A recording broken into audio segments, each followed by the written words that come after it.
her deep-seated respect for the rule of law, and her abiding belief in the sovereignty of Almighty God. I believe these are the qualities which sustained her brilliant career as a lawyer, that propelled her to the notice of the first president of the Fourth Republic, His Excellency Jerry John Rawlins, who appointed her to the Supreme Court on 30th November 1995, some 22 years ago. She has been one of the leading lights of the court since her appointment. You here this morning? I'm a pensioner. I'm a retired person. Today, Friday, I don't have any calls on my time. And this is a good way of spending my time in solidarity with my peers and my comrades in arms, to put it bluntly. Yes, because as Chief Justice and as a retired judge, I have very good retirement terms. But it's by the grace of God. That is all.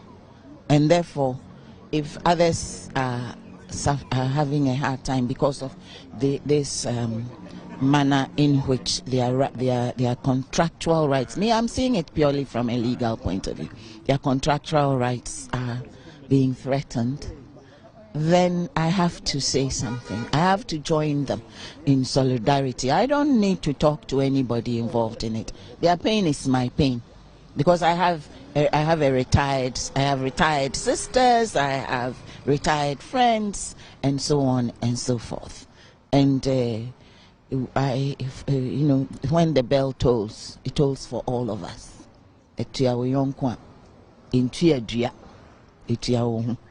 Yes.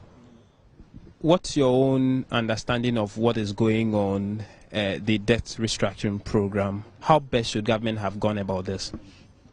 Young man, if I knew economics and finance, I'd have gone to the University of Ghana Business School. I went to law school because I know how to read, remember, talk, analyze. But you're asking me a question which, if I answer it in a certain way, some economist will tell me I know nothing. Yeah, I know nothing. All I say is that if there is the need to restructure debts, before you even decide you're going to restructure debts, the first thing you need to do, I believe, is to look within what is fully under your control and see where you can cut this, you can postpone this, you can reprioritize, and be honest with the people of Ghana. Because of A, B, C, D, E, and F, we will shelve this, we will put this on the back burner, we will prioritize this because it has to do with education, it has to do with a human life, and so on and so forth. You don't just jump at the low-hanging fruit. And the people whose money is in your hand, and you're going to tell them, okay, your money is in my hand, and this is how you're going to get it back. It's rude, it's wicked, it's unlawful, it's not right. It lacks good faith, it lacks humanity, because we are sitting here because we are well enough to come. Do you know how many people are languishing at home? Do you know how many people who are not even, they are in such a bad state, they are not even aware of what's going on, but it's their investments that have been keeping them alive. You don't know, you don't care. And you do not touch the old people. You do not touch the funds of the aged when you have not done other things. You have not done due diligence. You have not checked on what other things you do. We are not your last resort. You haven't reached the point of last resort. If they think they've reached the point of last resort, they should prove it to us and show us why this is the only solution. And in any case, it's not a lawful solution. So they should not even go there. Because if they change the law today, it will not affect what has already accrued. And so, as a lawyer, what are the legal perspectives? Are there any remedies for this bondholder? Should government still maintain the position they have taken? They can take them to court because there's a contract, and the contract said something. You did not, certainly in what I signed up, there was no clause in there which says when the government becomes and thinks it has become bankrupt, it will not pay you. So long as government has properties, I can sue them and I can claim my entitlements through there. But it should not come to that. I'm a Ghanaian citizen. There's today, but tomorrow Ghana will continue to exist with or without Kenuforiata and so on and so forth.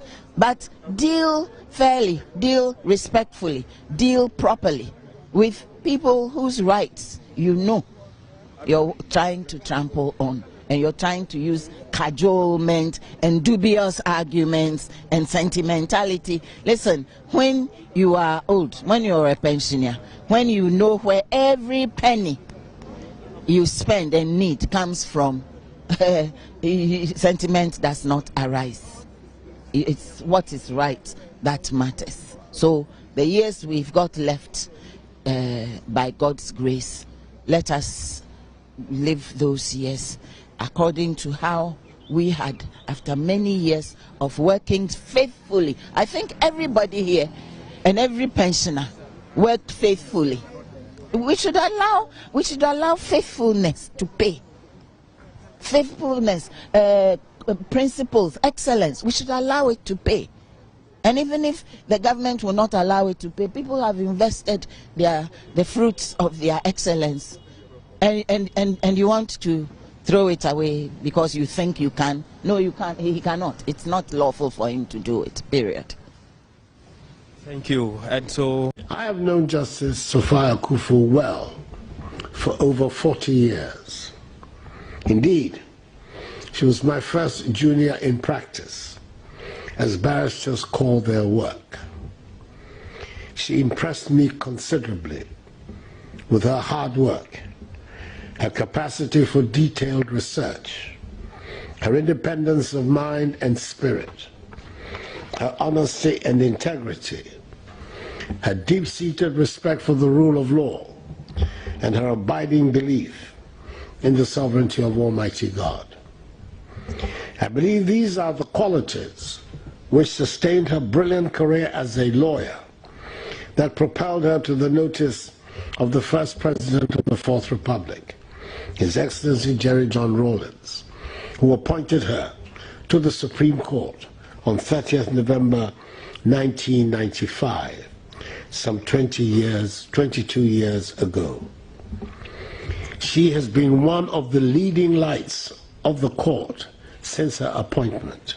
Maybe somewhere along the line, we need to come up as a nation with a process that has better integrity than what leads to these kind of documents.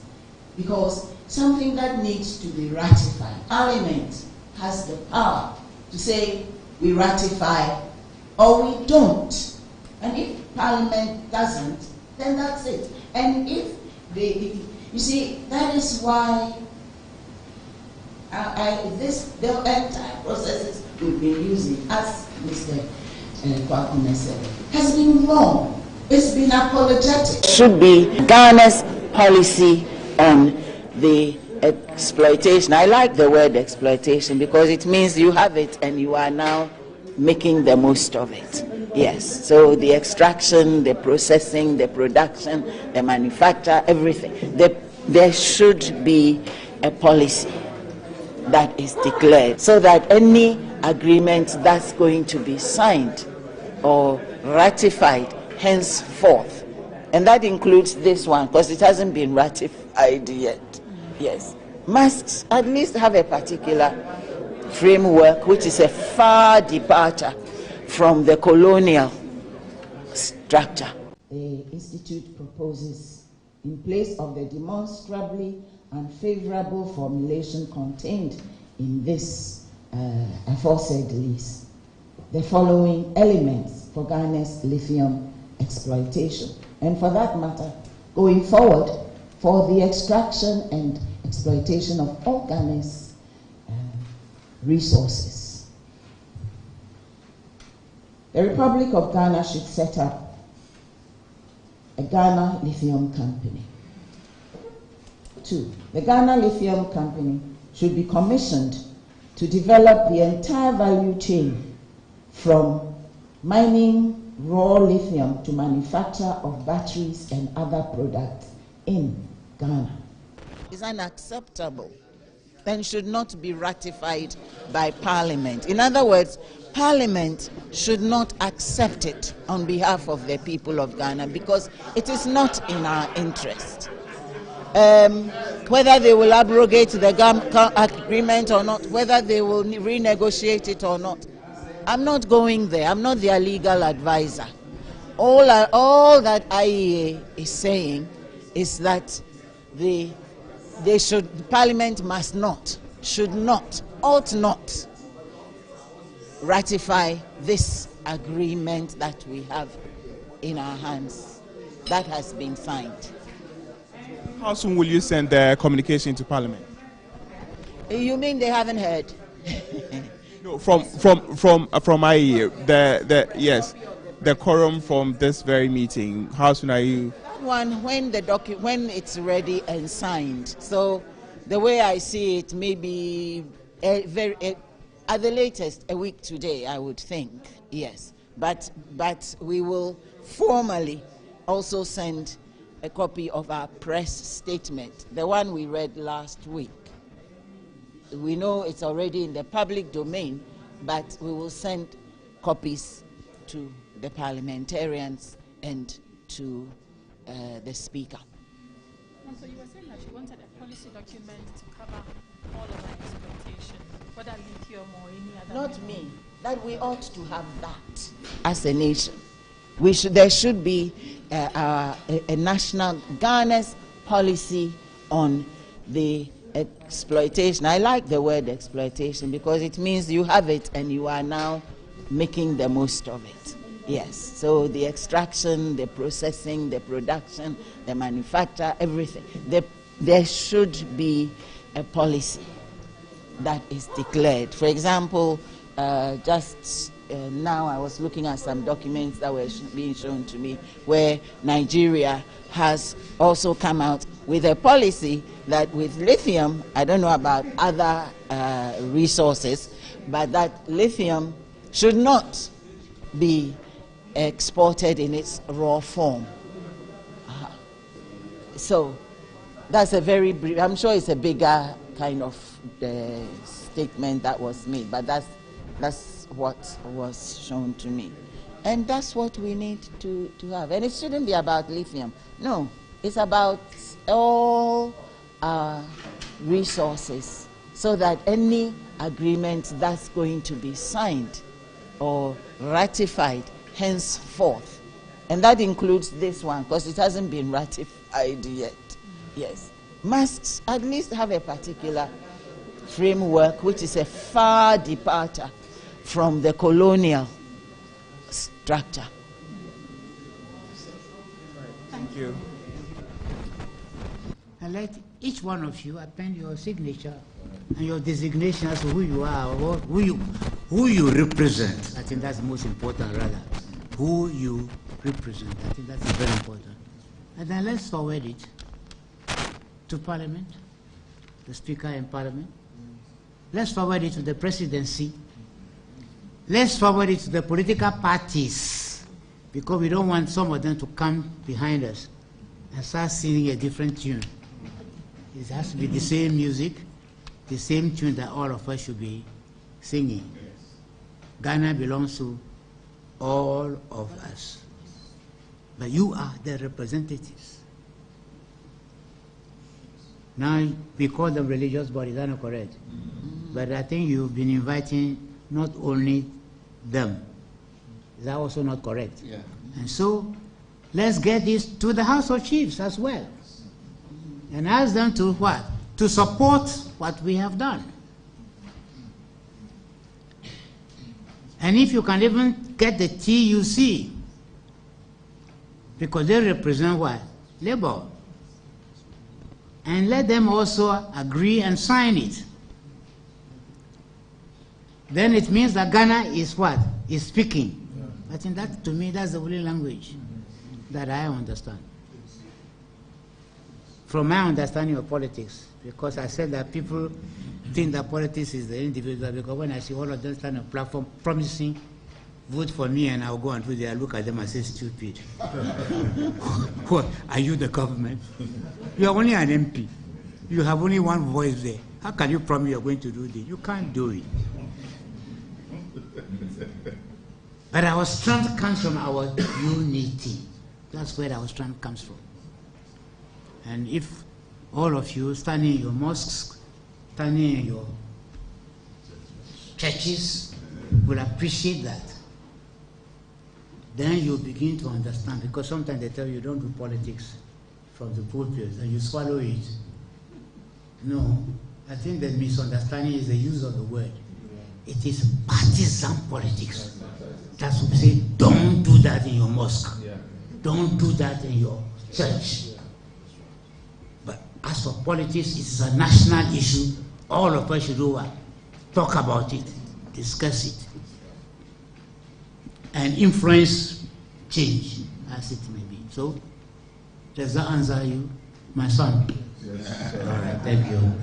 But it should not be a talk, it should be a walk. Well, Doctor, I'm saying that the only work we can do is that we've given Dr. Kwachi 1 week within which we want him to come with what?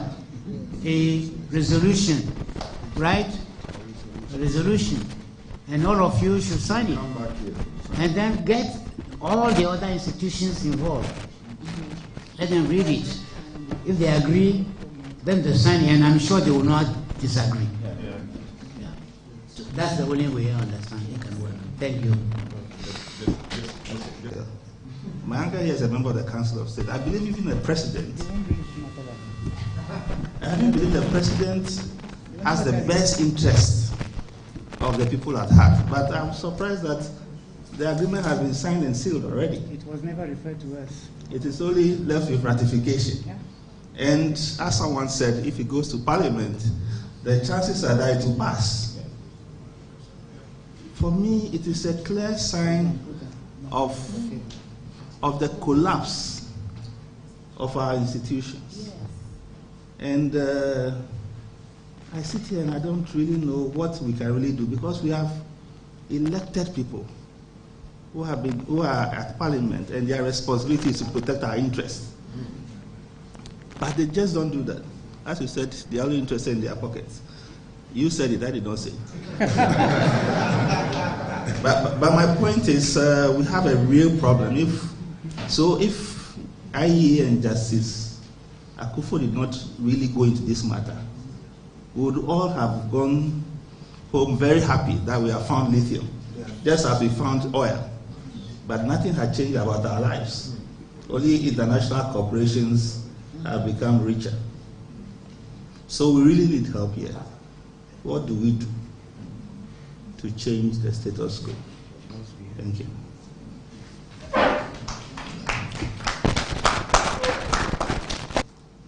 Given the number of times that we've gone to the IMF, which is a concern for me, like, it's an embarrassing situation that from independence, we've gone to IMF 17 times. It's really a worry. It's a clear indication that we are unable to manage our affairs very well. And for me, somebody said if you have to put together all the ministries of finance and economic planning that we have from independence and put to them this question, put them in one room and ask them, so how come we are where we are? Secondly, I've asked the question, so what has changed? Who are those who sat to craft out a contract for all of our mineral resources, from gold, manganese, diamond, bauxite?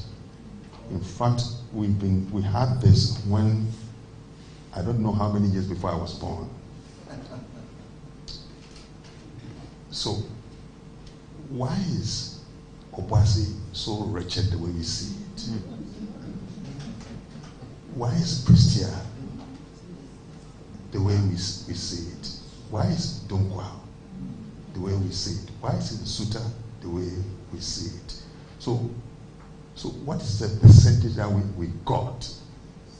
What percentage? But I asked this question now that we struck oil.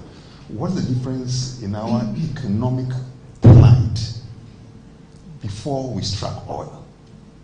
So after we've struck the oil, how many years now?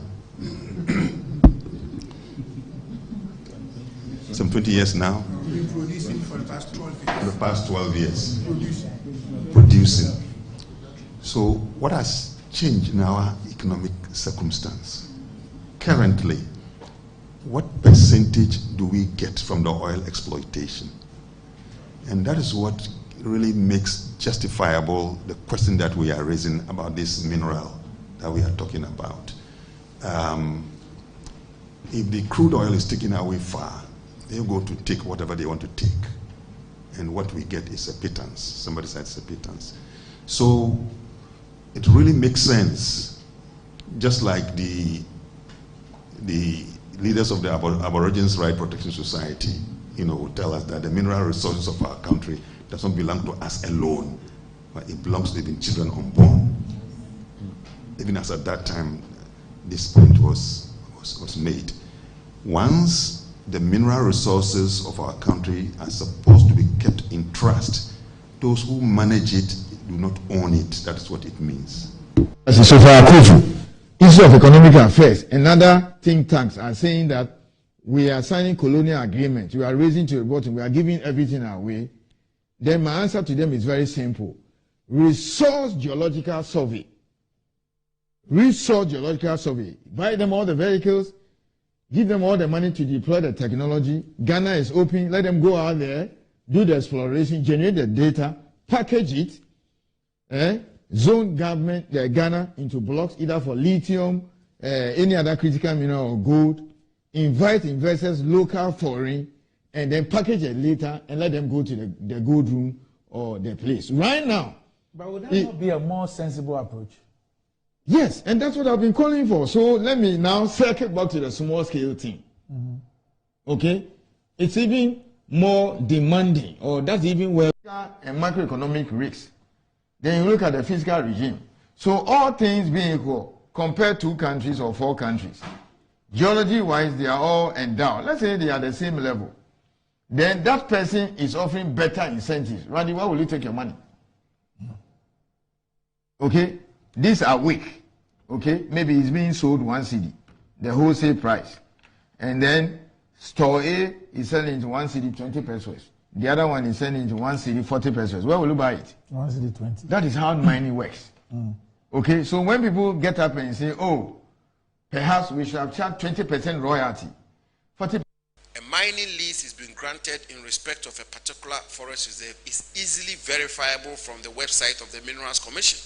So it is either a mining lease is being granted or a mining lease is not being granted. And to that extent, let me very emphatically and without a shred of equivocation indicate that there is no mining lease in respect of Yenku Forest Reserve, which is where the abuachry takes place.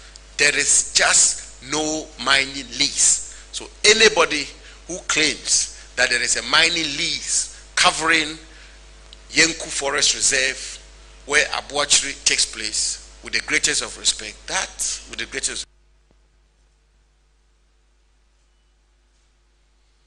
a mining lease is being granted in respect of a particular forest reserve is easily verifiable from the website of the Minerals Commission. So it is either a mining lease is being granted or a mining lease is not being granted. And to that extent, let me very emphatically and without a shred of equivocation indicate that there is no mining lease in respect of Yenku Forest Reserve.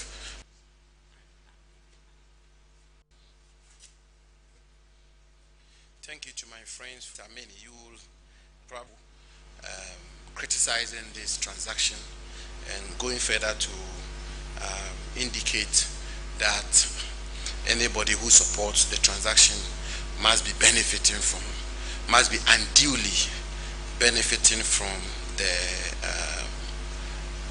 transaction. First of all,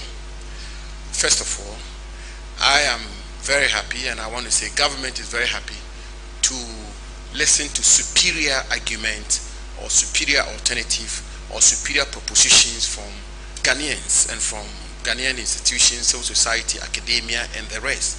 I mean, much more a personality who is occupied a very high office of Chief Justice. So if the Chief Justice puts forward an alternative, a critique, suggestions, proposals, which are superior to what we are doing, I mean, the most important thing is that we structure an arrangement and we construct a deal which is in the interest of Ghana, all of us. I mean, so we all will have the benefit of it. But so far, unfortunately, I have not heard anything in particular that the former Chief Justice is put on the table.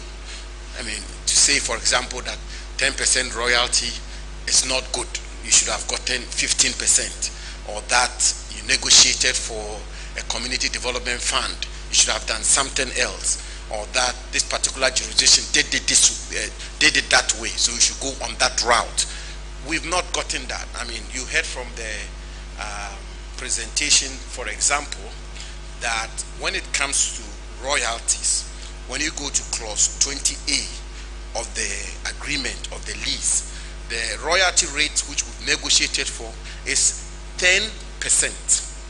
10% royalty rate.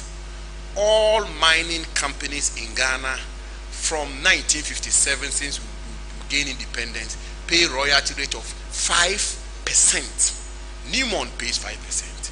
Goldfields pay 5%. Anglo Gold pays the same. You name it. Cardinal, all of them.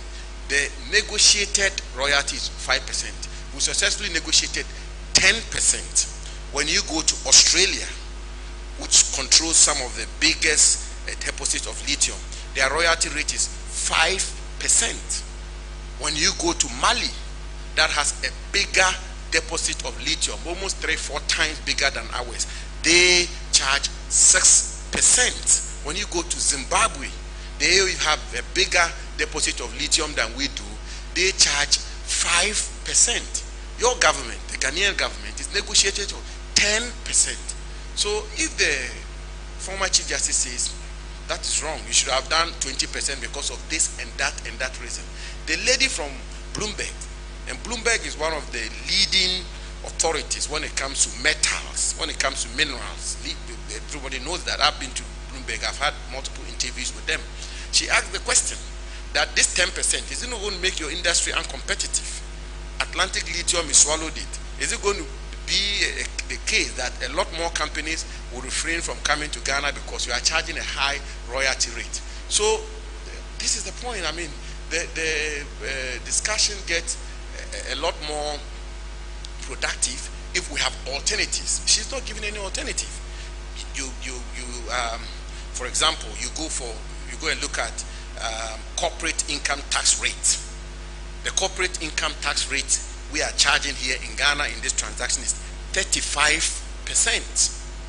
Australia is charging 30%. Mali is charging 30%. Zimbabwe, our counterpart sister African country, more deposits than Ghana, they are charging 25%. And Ghana, we've negotiated for 35% of corporate income tax rate. Then somebody says it's a bad deal, throw it away, and he doesn't or she doesn't give you an alternative that you should have done it this or that way. Lastly, you go to free carried interest. We've negotiated for 13%, and across the sector, free carried interest is 10%. Goldfields is 10%. Anglo Gold is 10%. Newmont is 10%. Cardinal is 10%. Golden Star is 10%. Ghana Bauxite Company is 10%. In this particular transaction, we have negotiated for 13%, and it was hard negotiations. As I said, in some cases, the president himself was involved in the negotiations, and he insisted. When we went back to him and said, 7%, whatever percent. No, this is a special mineral. Go back, negotiate upwards. We negotiate for 13%. So what is the point I make? And you know, as you can imagine, I mean, she's a former Chief Justice, occupied the high office in our country, number 4 in the country. So it's a bit difficult to, you know, engage when it comes to a personality like that. But to say the least, I mean, one other point she makes, I mean, for that anybody who supports this transaction must have benefited from the transaction unduly. So here I am, I support the transaction. I must have benefited from it unduly. No evidence, no basis for that. No evidence, no basis for that. And when I went to law school first year, the good old law lady, her lordship, her ladyship, Chief Justice of Akufo, taught me that the cardinal rule of the game is evidence. Every lawyer, when you make a claim, evidence. Because this is just a brush that is used to brush everybody who supports this transaction, and more or less casts insinuation and compromise all of us, our integrity, when we all know that the rule of the game is evidence, and that she put something on the table that Minister Jinapo has some hidden company in offshore where he holds some secret 5% in this company, and that is why he's supporting the deal. Then we are having a proper conversation. But you make this statement that everybody, anybody who supports this transaction must be benefiting from the transaction unduly. Sam Jonah, one of the foremost leading mining administrators in our country. If I'm not exaggerating, I'm not too sure that there is anybody, inclusive, who can match up to Sam Jonah's pedigree, at least when it comes to the mining sector of our country. When he was running the first biggest mine in our country, in Obuasi, and you see Nko were still, you know, first year students at the minerals. Sam Jonah has come out publicly to say this is one of the best transactions Ghana has ever negotiated for in the mining industry. It's on record. It was published on the Daily Graphic. I read it. Per the logic, I mean, respectfully, very respectfully, per the logic of our senior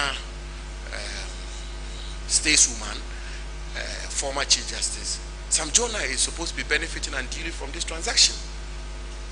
Bloomberg, and I heard them myself, Bloomberg did a thorough analysis of this particular transaction and came to the conclusion that it's one of the best an African country is structured. Bloomberg must be benefiting from this transaction.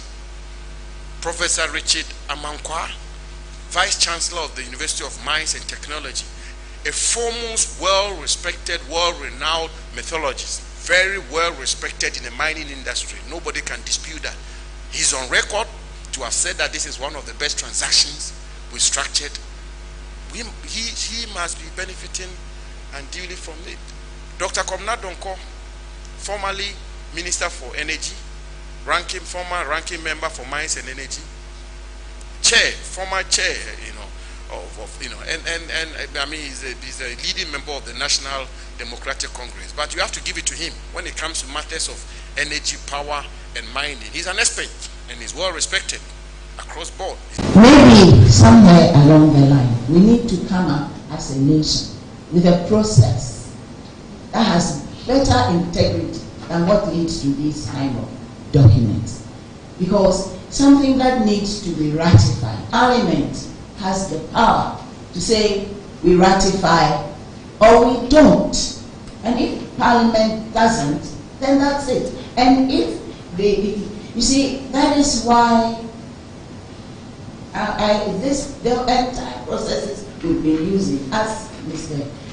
Kwakume said, has been wrong. It's been apologetic. Should be Ghana's policy on the exploitation. I like the word exploitation because it means you have it and you are now making the most of it. Yes, so the extraction, the processing, the production, the manufacture, everything. There should be a policy that one doesn't really know what the current set policy is, per se. But we do need, as a nation now, to know a new policy, a properly, clearly, well stated policy. This is how, henceforth, the Ghanaian natural resources are going to be managed. Whether you're Ghanaian, who's the exploiter, I like using that word. Whether you're the exploiter is a Ghanaian or a foreigner. The lines must be clearly drawn. That's right. And we know what the policy is, and that's the main thing. No, but is this presentation going to world's exploration budget goes to gold? I think the next big mineral after gold is copper. Okay, so you have Mali, you have DRC, you have Ghana, you have Ivory Coast, and then you have South Africa. All these countries are very prospective for gold, and DRC very, very prospective for copper. South Africa also produces some copper anyway. Now Chile, which is number 4 in the world according to the figures for last year, attracted $730 million. Chile is the biggest producer of copper in the world, okay, and then also has 40% of the world's lithium. So Randy, do you want us to go and charge 40 or 20 or 30% royalty? Nobody will come to your country. And I said last 2 weeks when I came here that there's a project in Mali. It's called Gulamina. Gulamina is nearly 3 times the size of Ewoya. Mali is not charging more than 6% royalty. They have better reserves than us. Democratic Republic of Zimbabwe has the largest reserves of lithium in Africa, number 6 in the world. They are not charging royalty more than 6%. So if you sit in Ghana,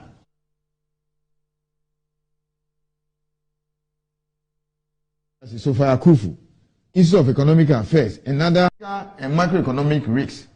Then you look at the fiscal regime. So all things being equal, compare 2 countries or 4 countries. Geology-wise, they are all endowed. Let's say they are the same level. Then that person is offering better incentives. Randy, why will you take your money? Okay? These are weak. Okay? Maybe it's being sold 1 cedi, the wholesale price.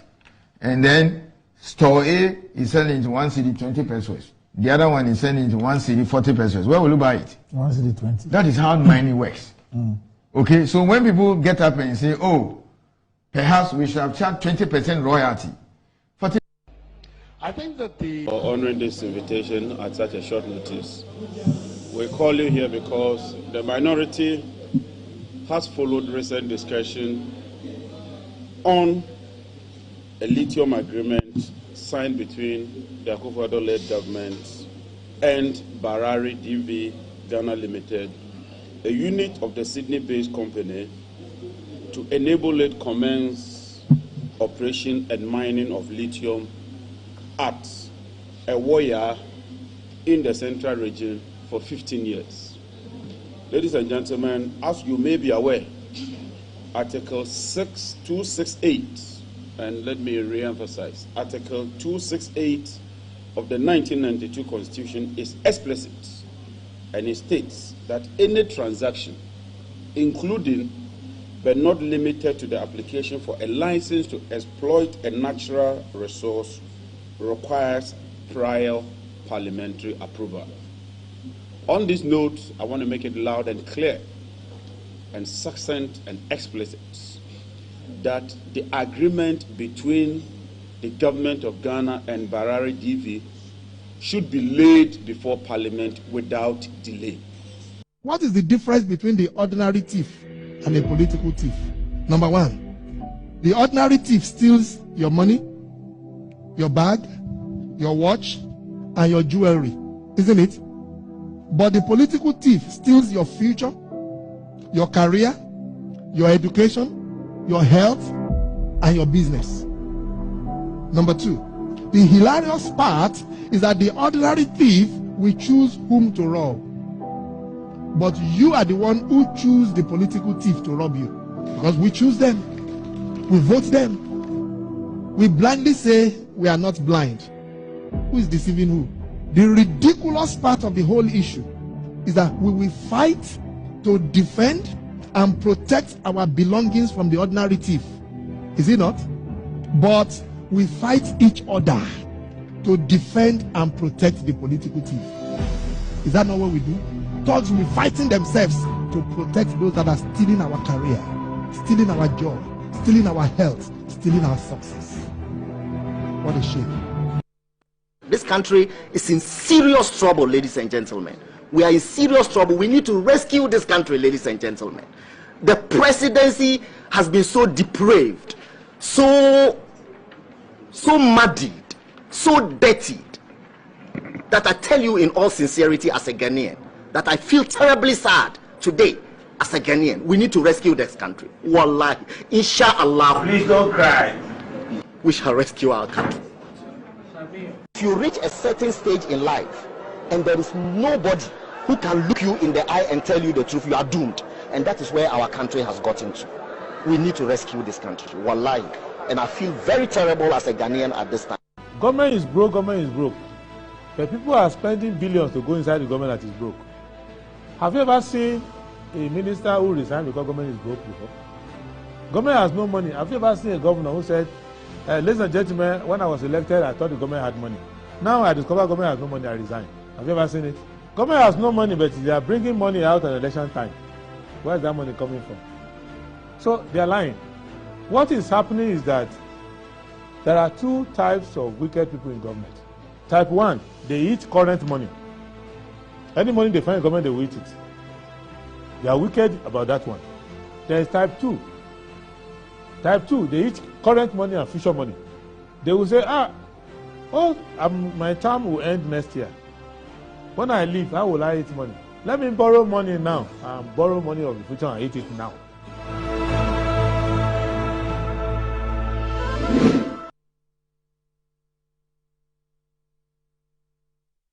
Right, hello, good morning and welcome to the show. This is Morning Ghana live on Metro TV. It's a Wednesday, the 13th day of December, 2023. By His grace, we're live and we're here. We're at another edition of the show. Our gratitude to go to Most High God for the very privilege of being alive and, of course, the opportunity of having another conversation around the top stories making rounds here in our dear Republic. I'll let you into our panel for the morning's conversation shortly, but let's take a look at the front page of our newspaper's daily graphic. Tax evasion case, K. Ofori CEO exonerated. UPSA Honest First Lady, Justices Bamford Addo and Theodora Wood. Leverage local capital for lithium and other minerals. Kwame Pienim, second coming of Nkrumah. 120 Pan-African cast enact vintage play. Ministry targets 50% turnout in district level election. Ghanaian Times, Boku chieftaincy conflict. Development, not war. VIP urges COSOG Mamprosis to end conflict. EC to hold district level elections in Jasikan and Gwan district, December 19.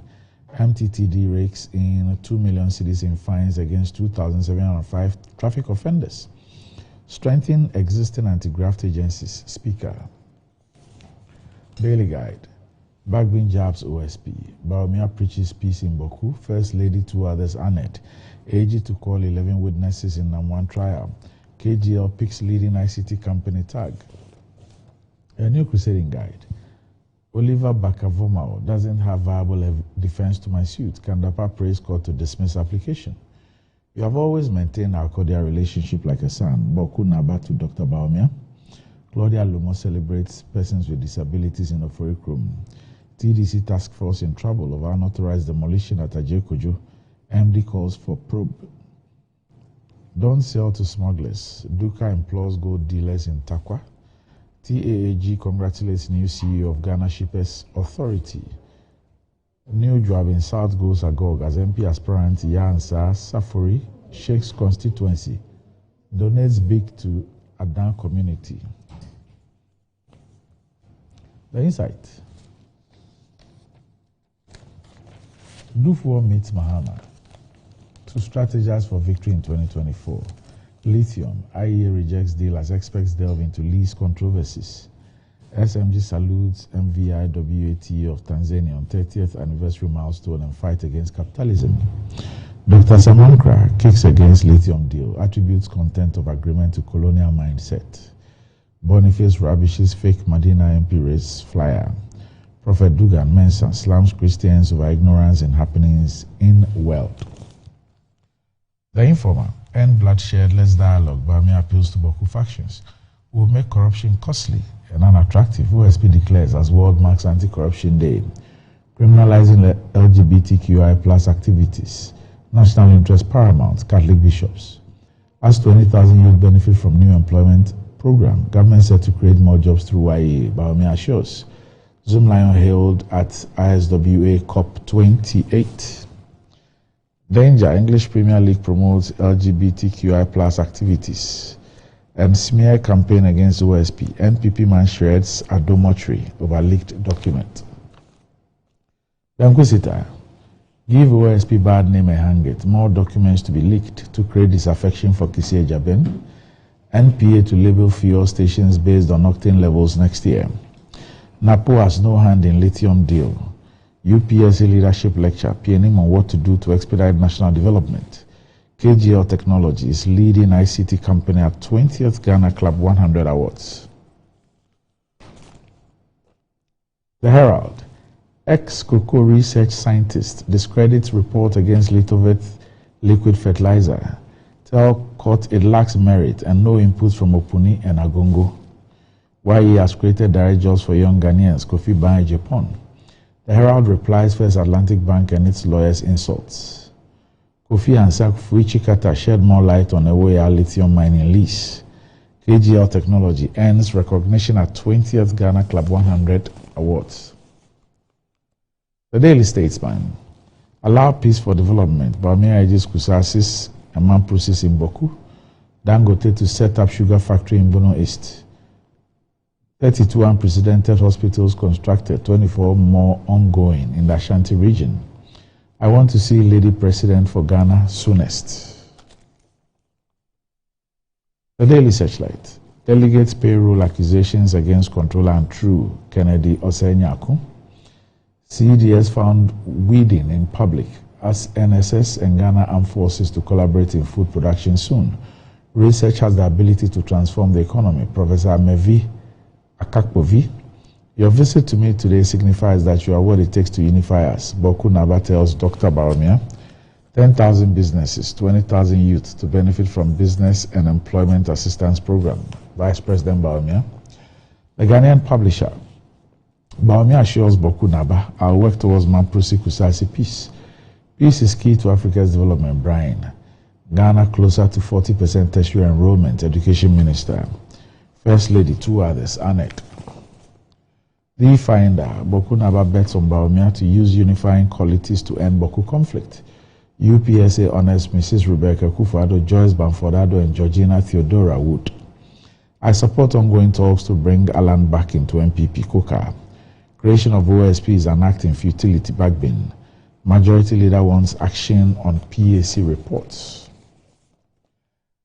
Daily Post, be the driving force behind Mahama's campaign. Lordina Mahama urges NDC Women's Wing. Lithium deal puts Ghana on cyclical malaria of IMF dependence. Of Akufo. Zoom Lions, ARICOPS invokes African interest at ISWA COP28 in Dubai. Ghana ranks first among African countries with high Chinese loans. And that's about it for the front pages. We'll be back shortly.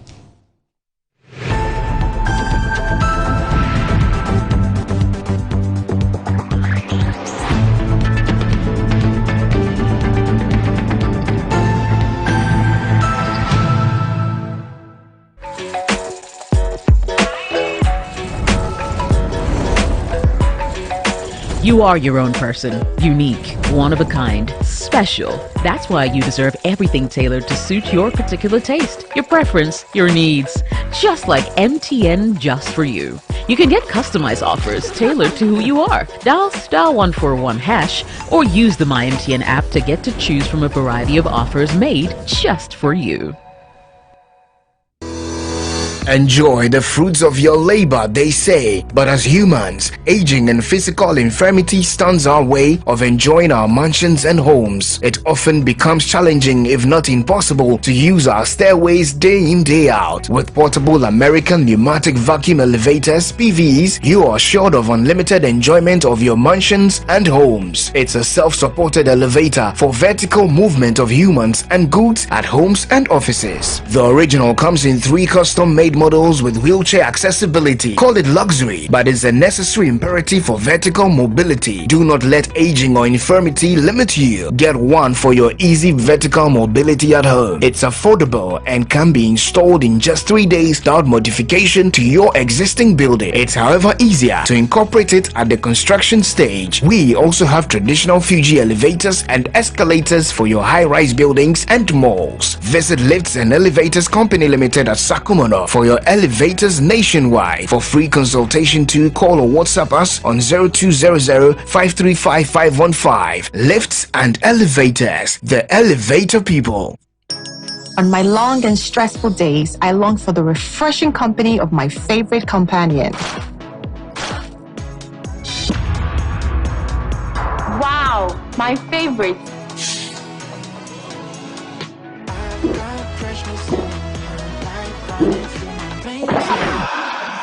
Tomato, onions, maybe tomatoes. Hi. Oh, hello. Please, I need to know the drink you were enjoying earlier at the shop. Sure. Even on Sundays in the market, nothing is for one.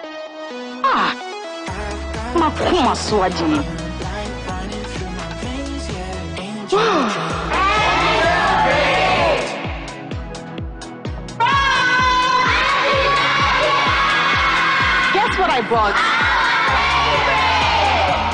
A refreshing companion for you and I. My favorite. Angel Drinks. Nyamepe, nyawenejehu. This advert is FDA approved. Anti-cavity, gum protection, brighter teeth, and fresh breath. I'm afraid Missy Way. Prepare bantama. Matias. Cycle. It's her smile. The fresh breath. Me Jidi say we use Cal 360 toothpaste. Some kind. Cal 360 toothpaste. Gaskia. Cal 360 toothpaste. It's a gum protector. Onim jom kasan. Kile hosen. Cal 360 did the way. It's cool mint. Gives me fresh breath and your confidence booster. You will see so feeling when you know Cal 360 toothpaste. Happy smile. Cal 360 toothpaste, anti-cavity, gum protection, brighter teeth, and fresh breath. Cal, happy smile. This advert is FDA approved. Discover the perfect blend of quality, modern elegance, and affordability with Kingdom Home Real Estate.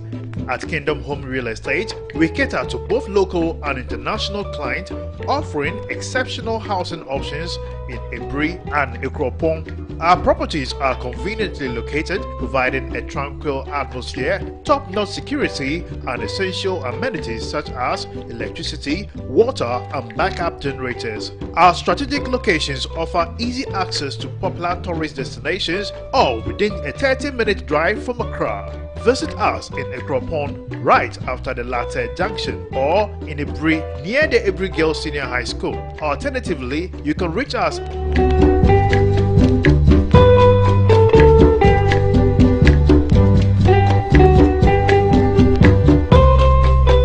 Kingdom Home Real Estate, where your dream home becomes a reality. My son, there's more blessing in giving than receiving.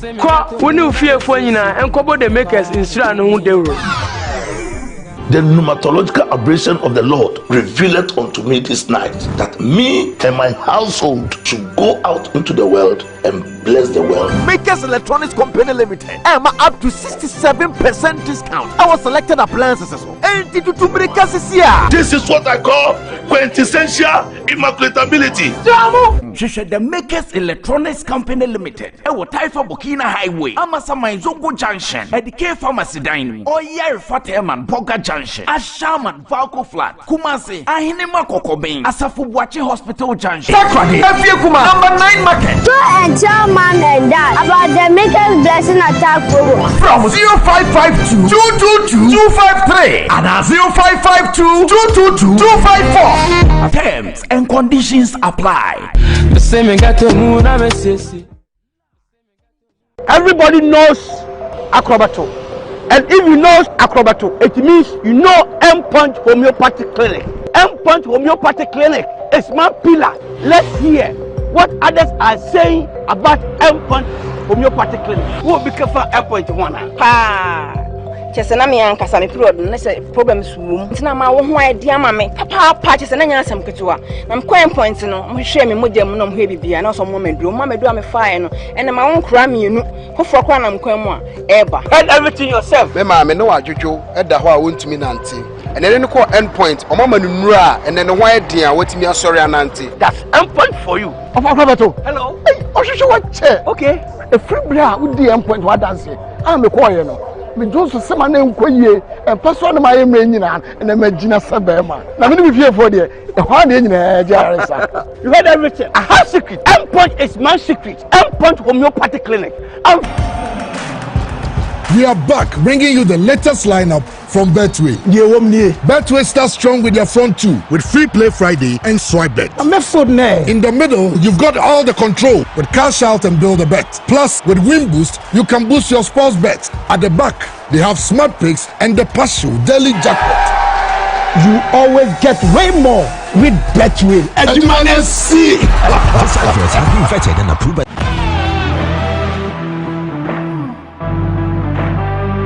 biggest car center in Ghana, offering unparalleled round-the-clock service in autos and accessories.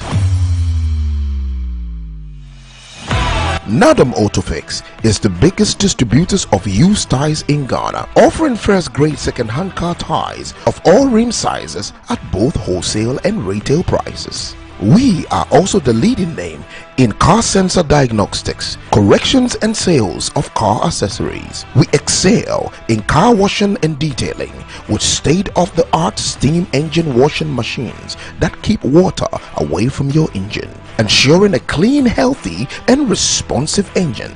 Nadam Autofix, the first name in servicing, car accessories and car washing. Visit us today and experience the world of class difference. Find us today at Asoridaho, directly opposite Dansoman KFC and the Shell filling station. For more details, you can call us on 0503 244 266 or 0535 339823. Nado Motofix, Wukwainso Nyonko Papa.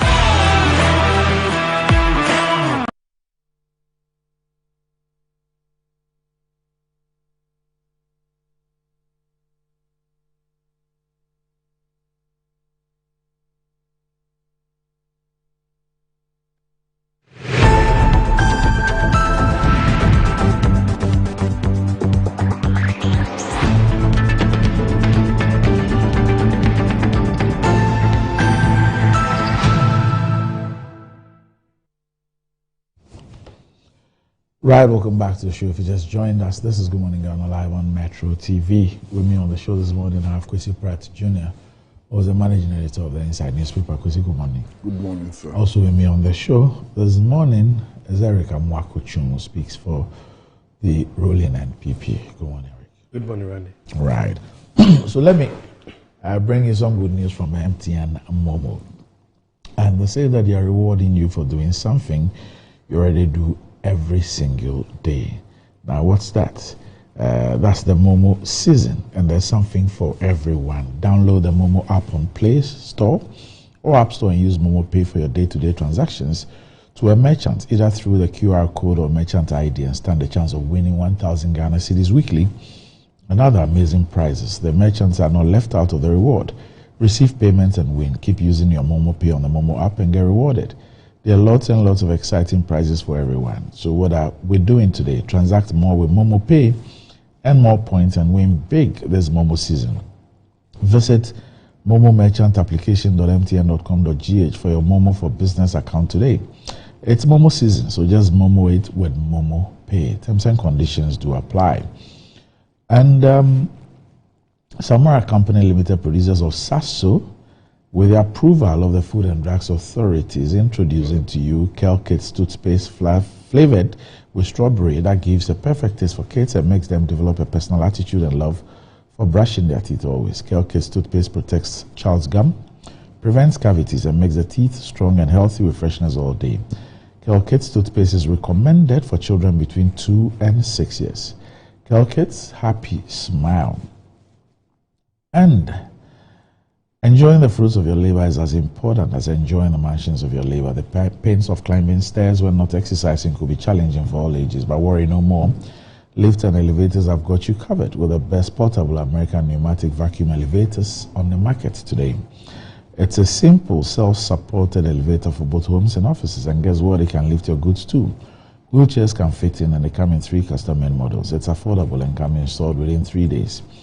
Visit Lifts and Elevators at Sakumono, or just call them on 0200-535-515 or send a mail to elevatorsgh@gmail.com for consultations and the best solutions in easy vertical movement. And talking about alternative medicine, Amen Alternative Medical Hospital is one of the best alternative medical hospitals in Ghana. So for all your health consultations, counseling, physiotherapy, and homeopathic medicine, Amen Alternative Medical Hospital has the best for you. It's the first to modernize herbal and homeopathy medicine in Ghana. They have the best medical practitioners from KNUST with a state-of-the-art medical equipment curated for your need. The most obscure ailments can be diagnosed and taken care of. They are located at Klagon on the Lashibia Sherman Road near the Underbridge. And Amen Alternative Medical Hospital is open Monday to Saturday from 7 a.m. to 5 p.m. and on Sundays from 11 a.m. to 3 p.m. You can also call them on 0207-229-505 or 0244-227-192 to book your appointments. Amen Alternative Medical Hospital, God is the healer. Okay. It looks like Ghana's education needs some healing. Some healing. And here we're talking about SHS. And I guess that for my 50 years or so on this earth, this is the first time I'm seeing a school term lasting for 17 days. 4th December to 21st December, one term. Anyway, but there are quite a lot of issues with this free SHS thing. And it is also on the heels of the call for review and the apparent adamancy, and of course what the reality is. The last 2 years or so, parents and old students have been called upon to make significant contributions towards the feeding, especially of students in schools. And I'm sure all of us have had the opportunity of having to make some significant contributions just because we've not been able to feed the students in school under the free SHS program. Now, there is what the GS calls the uniform prospectus, and it's supposed to be a prospectus that cuts across all schools. And that's what parents are supposed to comply with their students. Now, we've been told about some heads of schools who are charging fees that are considered unauthorized because they are not a part of this uniform I think, and it's raised a lot of issues. Now, I just will go through two stories after, because I have, I think that I've actually set the context. And the president of the Graduate Teachers Association of Ghana, Mr. Angel Carbon, has criticized the government for fostering an environment of apparent perfection in the implementation of a free senior high school program. Mr. Carbon's comments come in the wake of the interdiction of 11 head teachers for imposing unauthorized charges during the ongoing admission process for first-year students. And speaking on a class morning show on Monday, December 11, 2023, Mr. Carbon warned head teachers to strictly adhere to the government's directives and avoid initiatives that might lead to their interdiction. Quote, what we're having now is an attempt to create a semblance of a perfect atmosphere under free senior high school. And anyone who takes any decision that will create a semblance of an imperfect situation, that person is interdicted. He defended the head teachers who went against the director of GS, asserting that they were attempting to address the unique needs of their schools, despite violating official guidelines. Sometimes, quote, sometimes they, head teachers, want to solve the problem at the local level, taking initiatives to find immediate solutions in the interest of the kids. While I agree that some were trying to find solutions, it goes against the directive from the employer. He questioned the logic behind taking such initiatives if it ultimately leads to interdiction. He cited an example where teachers, in the absence of government-supplied items, asked students to bring washing powder and detergents to protect against infections. Despite understanding the intentions behind such actions, Mr. Kabono advised against taking matters into their own hands. He urged teachers to report problems to their superiors, emphasizing that taking unilateral actions could result in embarrassment and interdiction. So the story then gives us the names and schools of some of these head teachers, and we are told that some of them impose various unapproved fees, including house dues, books, calculators, admission process fees, and charges for printing slips, files, and hymn books. All right. Now, the Conference of Heads of Assisted Secondary Schools, CHAS, has urged the Ghana Education Service and the Ministry of Education to prioritize two critical issues: funding shortages and furniture deficiencies in senior high schools across the country. With both third year and first year students returning to school on January 3, 2024, CHAS President Reverend Father Stephen Osuseche highlighted the urgency of addressing these concerns. He revealed widespread complaints from heads of schools in all regions, citing a lack of funding and insufficient food supplies. Quote, every region is complaining about some food items, and as for money issues, we have been talking about it. Even at our conference, our president has spoken about that extensively, and it looks as if there's a problem with cash flows to our schools. Charles further raised the critical need for adequate furniture to accommodate the influx of students in January. Reverend Father Secretary noted that despite repeated appeals, the issue of furniture shortages remains unresolved, potentially impacting the learning environment for students. I just spoke to the minister, and he tells me they are working on a disbursement of monies to our schools and is working on furniture. I hope and pray that these things will come very soon. The call by CHAS comes in the wake of interdictions of 11 head teachers. Now, Eric, are we failing? I'm not making excuses for anybody who does what is wrong, but are we failing to come to terms with the reality as far as this whole SHS thing is concerned? Well, thank you very much. Good morning to you. Good morning to the seat. And of course, to the viewers this morning. Randy, I think that this conversation, I'm sure we've had this conversation quite a lot of times. And I mean, my position really has always been simple, that when there are specifics, issues with maybe particular schools or certain aspects of the implementation, by all means, let's fix it. You know, what tends to happen is that once we're talking about these things, we tend to lump everything together and generalize, and it makes maybe solving the issues a bit difficult, because then we lose sight of where the challenges are. I think this morning we were talking about this issue because of the interdiction of some heads of schools. And really, without even going into detail, if you look at the kind of stuff that they were actually asking parents to pay for. I mean, a hymn book, for example. I mean, we all appreciate that when it comes to these issues to do with morals and spirituality and all of those things, they're quite significant when it comes to development of our children. But I mean, how can a hymn book, for example, become something that is a prerequisite before you go to school? You understand my point? And there are other issues as well. I mean, there are specifics where the school believes that kids are supposed to bring in washing powder and all of those things. We can interrogate those things. But then if you have conversation around, in this day and age, every single child coming to school should bring a cutlass.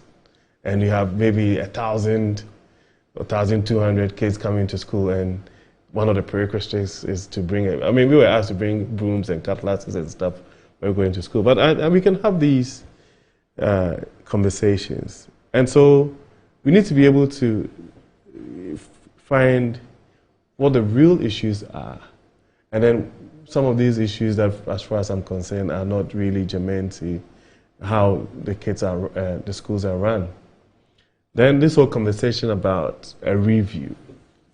There's absolutely nothing wrong with, I mean, when it comes to public policy, every now and then doing a certain post-evaluation of whatever it is that's been undertaken, and then finding new solutions and tweaking the things that probably are not working, and also enhancing the things that are working. And it's very clear that even the process in terms of free SH has actually changed. When it was being implemented from the early stages, a vast majority of the schools were going through this double track system. I think over the period, based on the provision of infrastructure and other facilities, the double track system has been something that's been eradicated in most of the schools. Really? Yes, in most of the schools, yes. Really? Yes. Is there any category A school that does not do double track? I said, so that's what I'm saying. That I'm saying that we're going through stages. In most cases, most of the schools were actually going through double track. As we speak today, that is not the case, right?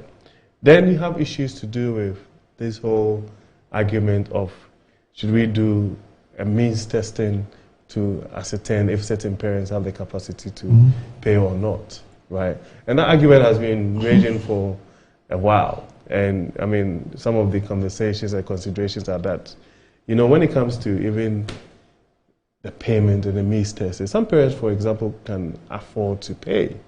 But then once they do, then basically they have absolutely nothing left. Others can pay, and by dint of the fact that they have more resources, that's okay. Others probably would use those resources to invest in other things that would also inure to their benefit as we go forward. Now, I fundamentally would not have a problem with reviewing a public policy when it comes to these considerations. But I also believe that in all of these conversations, we can also look at it from the positives and the things that are actually my point really with this discussion, and I think that what is happening today is actually bringing back to the fore things that we refuse to accept and to deal with. That for me really is the whole thing. I will never ever support any headmaster who decides to take advantage of a situation to fleece parents or to be corrupt. As for that one, I mean, we must deal with it. But for me, it is the issue of the reality that we keep running away from, because we think that it will connote a certain failure in something that we consider to be a flagship or something that gives a certain mileage when it comes to politics. Because I'm saying that for 2 years, heads of institutions were publicly, not privately, not in secret, asking parents to contribute to the feeding of students. It is unauthorized. Not so. It is unauthorized. Yet no single action was taken against any head of institution for doing that. Parents were sent messages and others with Momo numbers and everything to contribute specific amount of monies. Otherwise, their children will go hungry. They cannot be fed. All students, same thing. And this went on, it's been on for about 2 years. And here I'm not talking about what all students do voluntarily or what parents do voluntarily in terms of providing whatever. But I'm talking about I'm restricting to feeding. And this is unauthorized.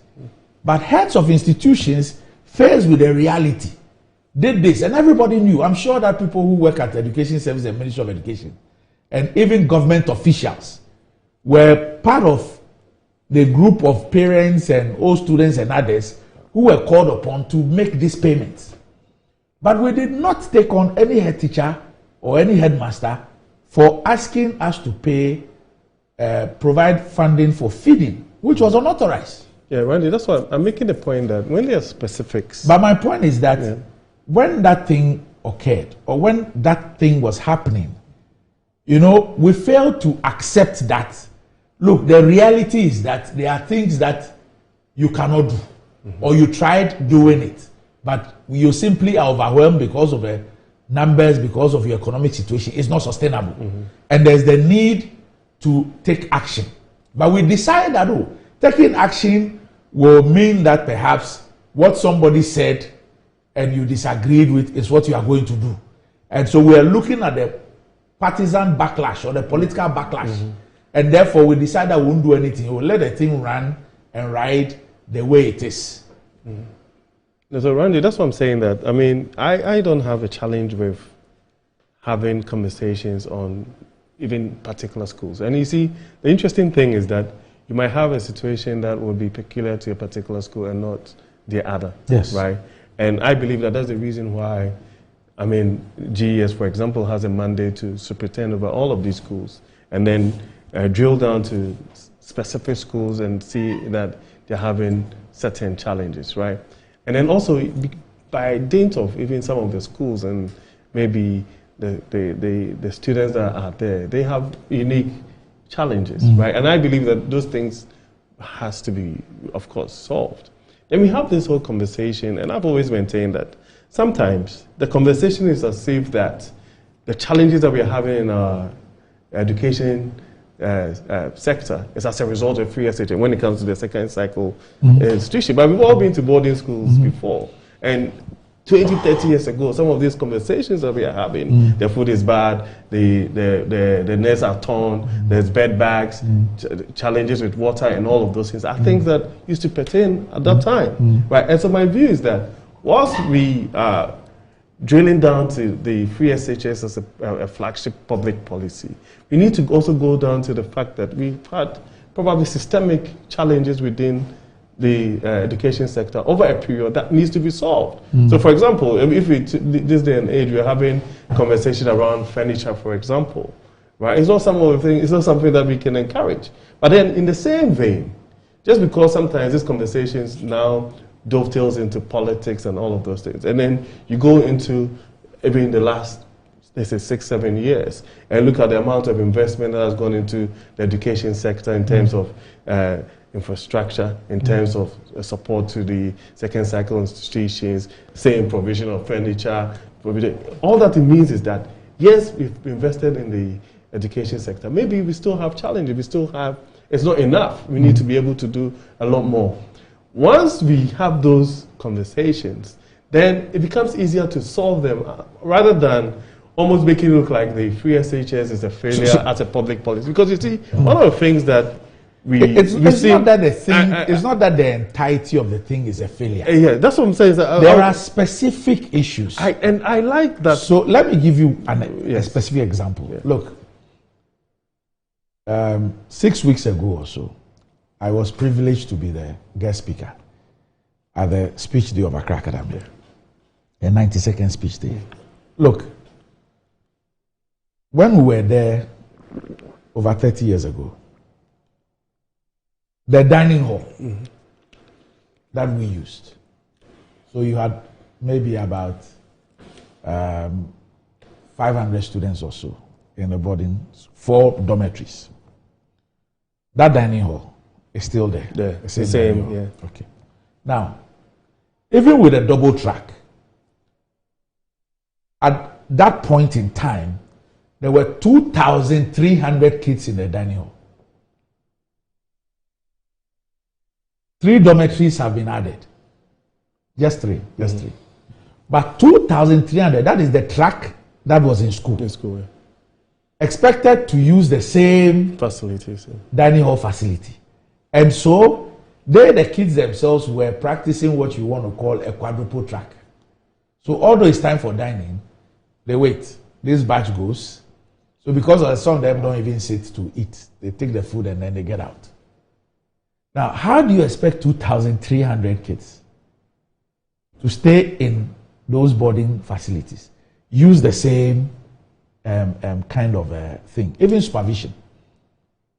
How many teachers are there? How many bungalows are there and all that?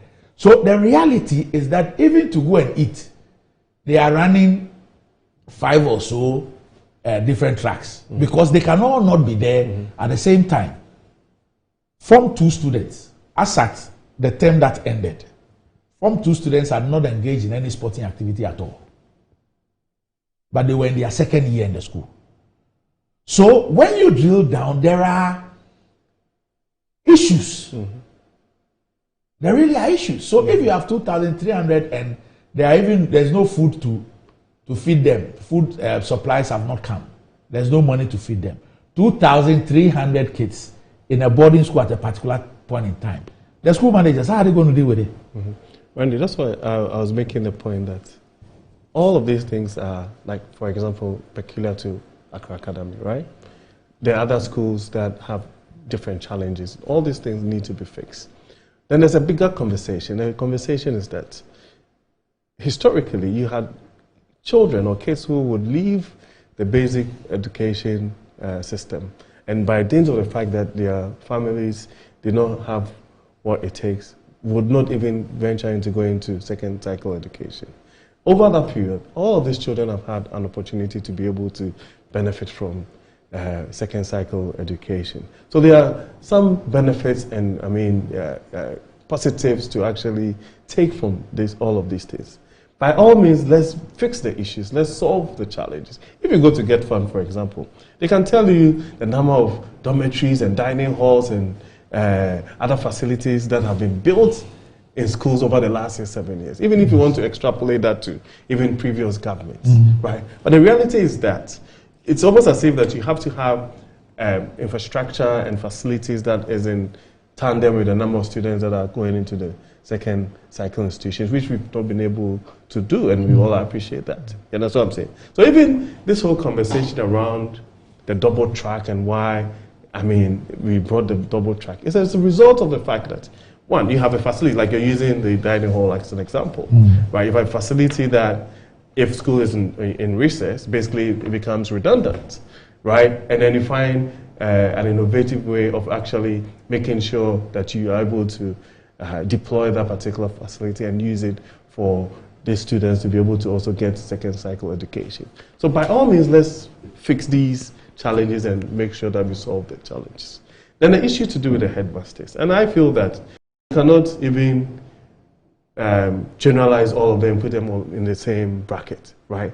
But if you look at some of the items as well that they were actually charging the students for, it is absolutely ridiculous to start with. You understand? Some of them you can make a case for that, okay, of course, if you're sending your child to school and the school, government is paying for all of these things or whatever, it makes, common sense to say that, give them some soap and whatever, one for their personal use, and then also to make sure that the dormitories are clean and all of those things. So you can have those conversations, but things like cutlasses and, so my question is that books and all of those things are things that, but again, if, for example, you have a uniform prospectus, so parent, before your child starts the school, these are basic items that you must provide. Okay. So the government also has a prospectus in terms of what the government must provide for the students. Yes. So if parents are expected to provide this before the kids actually start school, what it means is that government must also provide what it must provide before the kids start school, because they need those things. How come we don't have a situation where the provision for this is made? If you take this term, for example, parents had basically 3 working days. From Tuesday when the thing came up, they had basically 3 working days. If you want to add the weekends, probably maybe 5-6 days, to be able to get everything to make their kids go to school. But these same kids have gone to school at a time where some of them, the uniforms needed to go to school has not been provided. Meanwhile, that is the responsibility of the state. So whilst parents have to provide what they have to provide, their part, before the kids start school, the state itself has not provided what it must provide for the kids to start school. No, but Yet we expect the heads of these schools to manage, to run these schools. No, but I have no challenges with those things in terms of, again, some of these things have to be done well ahead of time and done in earnest. When you listen to for purposes of this conversation, sometimes you have to listen to both sides, right? Yes. So when you listen to the Minister for Education, for example, he makes a very valid point. And the point is that, one, apart from the fact that we had the numbers in terms of the free SHS going up, and then there was a need for the double track system and then a 2-semester system, we also had issues with COVID. And at the time COVID happened, all the schools were shut, right? So then it actually affected the calendar of the schools and all that. And the intention of the GES is to harmonize the calendar and bring the calendar back to the earlier stages pre-COVID. You understand what I'm saying? And so, yes, you can have challenges with that particular session, but that's a view that's held by the people who are also managing the education sector, right? And then this conversation around, parents didn't have enough time and all of those things. And I chanced on one of the interviews of a parent, I think in Kumasi somewhere, who was also saying that, well, the child left school months ago and they were preparing to make sure they go to school anytime that GS asks them to go to school. You understand what I'm saying? So I'm sure that, the vast majority of parents as well, probably even prior to the schools being reopened, would have made some preparations for the kids to go to school. You will still have challenges. You can even wait for a whole year. You still have some parents who, by dint of their personal circumstances, would have challenges, right? And when we find those people, by all means, let's find a way of dealing with that. I honestly, in terms of principle, will not have any issues with people asking for a certain evaluation of the system as we go along. But, the vast majority of parents, especially those from very low income and poor circumstances, right, are enjoying the benefits of free SHS and even the democratization of where the kids go to school. Hitherto, because you come from a village like Abompe, it's very difficult for you to come to Presec or Akaka, all of the. I'm saying hitherto. Why was it difficult? No, because what has happened is we were in school with people who came from all manner of villages. I understand. Yes. What has happened is that by dint of even the placement system, right, a certain percentage of the students are coming from the local catchment area of where the school is situated. So, for example, what used to happen is if you take somewhere like Cape Coast, for example, where you have a large majority of the students coming from outside of Cape Coast. What's happening is that if you go to a government, let's say, basic school in Cape Coast, a certain percentage of them would have an opportunity to go to Infasted Payment, State of Gas Stations, and all of those things. So it also democratizes the system. So there are certain... But we've always had quotas with school enrollment. No, but that's what I'm saying. That. No, I'm just trying to establish the link between free SHS and that. No, but that if you have a school placement system, that is a policy, which is a system that predates. But it wasn't. Yes. It wasn't as far as I'm concerned. Unless, of course, you can tell me. As far as I'm concerned, it wasn't something that was actually stated that, let's say, 30% or 20% will come from the local. I don't know. But I'm just saying that as part of the free SHS, right, that policy has been implemented, right. So there are things that we can talk about. You see, there are. From where we come from, especially when it comes to a middle class, a certain status in society, you don't appreciate some of these things. There are people who, by dint of where they come from, if you finish school back then, they will say, go and look for work, or let's go and take you to look for somebody to teach you how to sew and do all of this, because they didn't feel that there was any opportunity at all for them to go to secondary school. And it happened in so many places. Well, there are still people who can't go to secondary school. Yes, but there those are still are people. peculiar And circumstances. we went to school with people who came from varied backgrounds. Some very poor, some middle class, some very rich. At all levels. You've always had that. You've always had poor people's children going to grade A schools from Gold Coast time. Is it? Well, first of all, any policy which is being implemented needs to be reviewed as an imperative.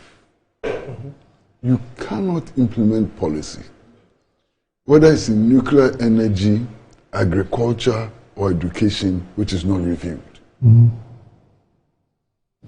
Now, to our shock and horror,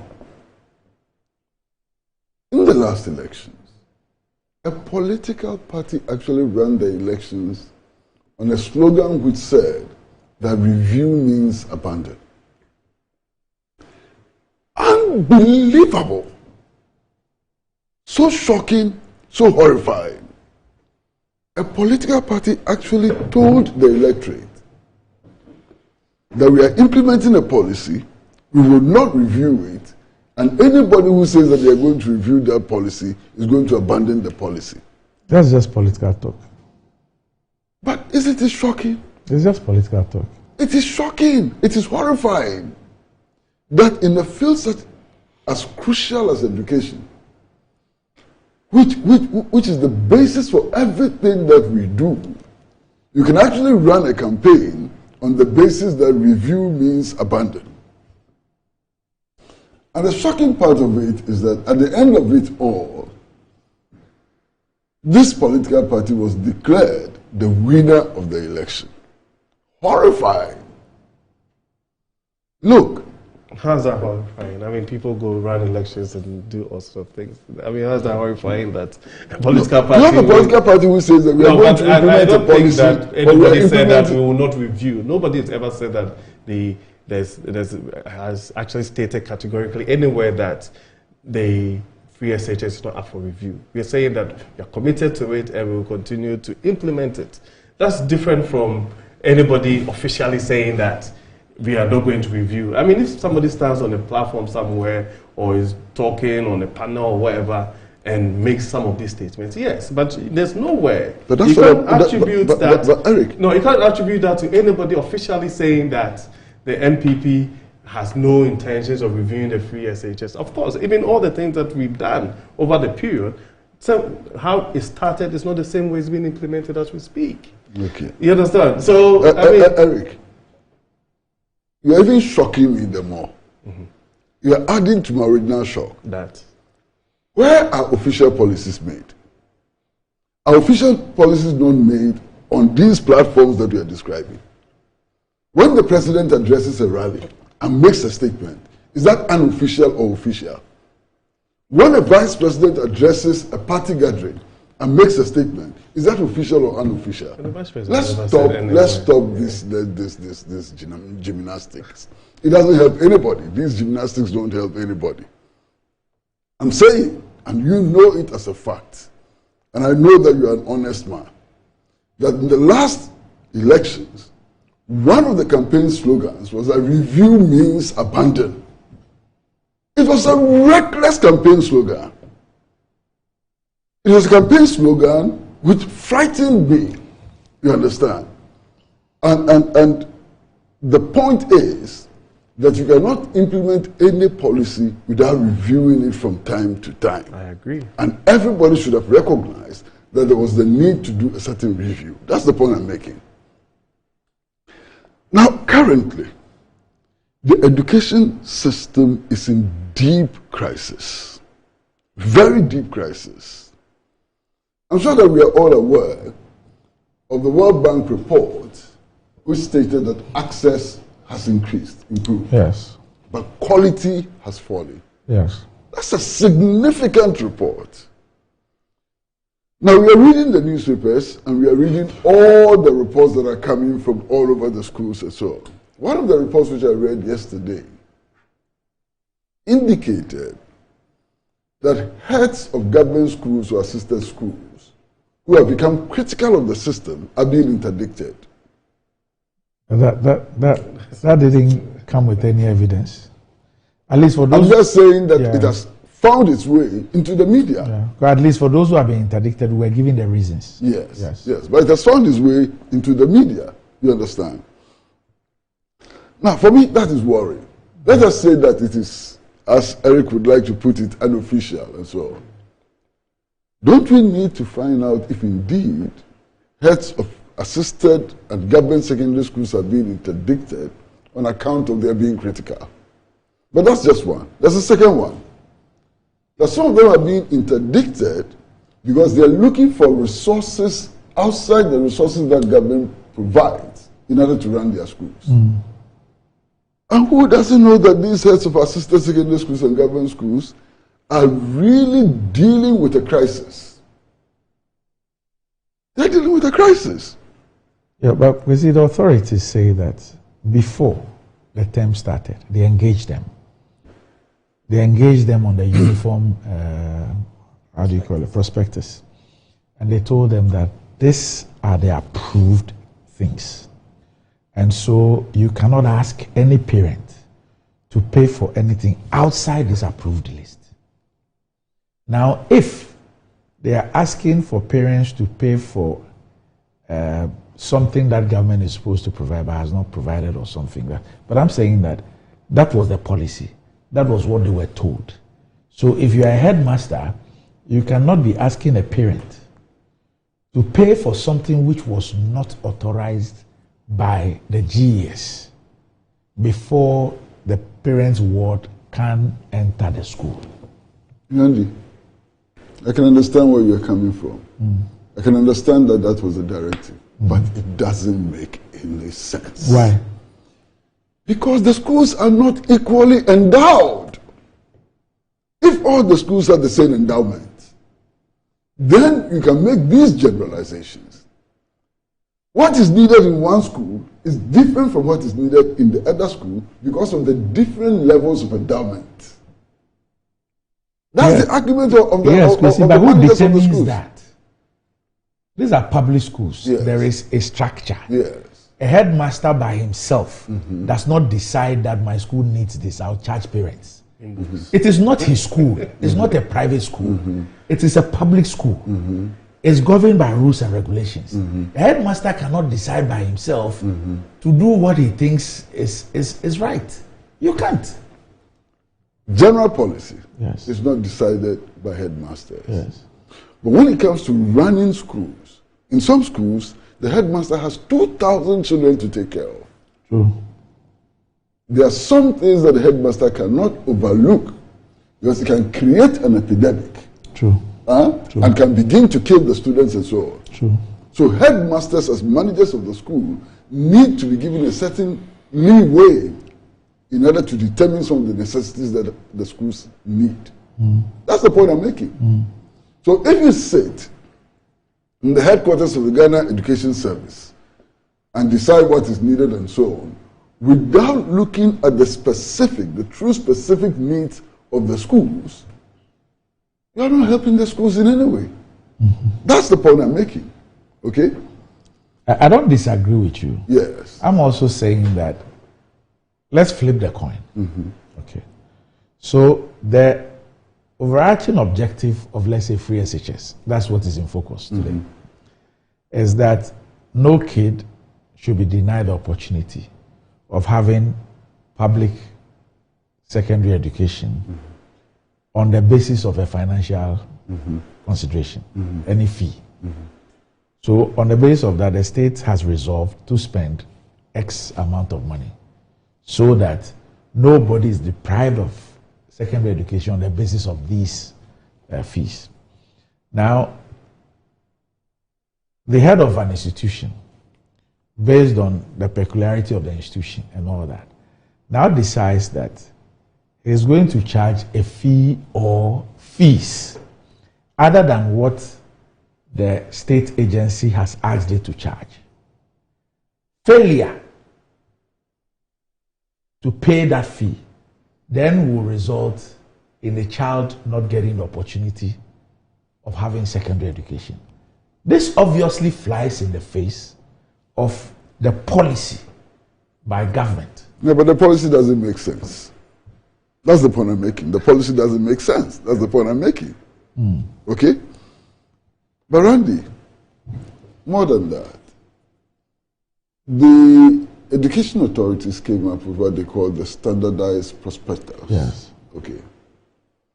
And I listened to an official of the Ministry of Education, I think it was the public relations officer, who indicated that the items on the prospectus would not cost more than 400 cedis. Joke. Okay. Complete joke. So that was how they calculated Complete the joke. items on the prospectus. Complete joke. Immediately, I heard somebody else do an assessment of the cost of the items of the prospectus, and it came to 4,100 cedis. Yeah, between what I've heard other people, between 3,000 and 4,000, depending on where you are buying from. Exactly. Yeah. But the assessment that I had was 4,100. So clearly, the assessment which was done by the Ministry of Education was faulty. Did not reflect reality. And this is part of the problem. Okay. Maybe they must open a store at the school where parents can get to buy all those things for 400 cedis. They can't send rice to the schools. Rice. You know what happened in Ashanti schools? Rice. Everywhere. Not rice. Ashanti, everywhere. The rice that students were being compelled to eat was bad. You understand? So bad. How can they go and open shops for no, I'm saying that if they know where all those items can be purchased for 400, they should just show. It's not there. It doesn't make sense. It's not there. And then there is talk that this system actually was meant and has contributed to the equalization of opportunity. It's false. What's that? It's false. You understand? Explain that. Oh, that if you remove the cost element Yes. of sending children to school, Yes. there's a certain equalization of opportunity. Okay? That argument has been made. Even my brother Eric has made but what would have happened to all these kids who hitherto didn't have the opportunity It is true to a buy? point. Yes, I mean... It's true to a point. It is not true. No, I'm saying it's true to a point. There were those who didn't go at all. Who didn't go at all because finance was a barrier. There were those. Yeah. Yes. But now, you have a situation where there are still people who are underprivileged Yes. because of the fact that they are privileged, overprivileged, and underprivileged schools. True. That itself is an inequality. True. Which affects people's future development. You understand? And unless that inequality is removed, we are joking. I'd like to demonstrate that very clearly. Randy, we are two children.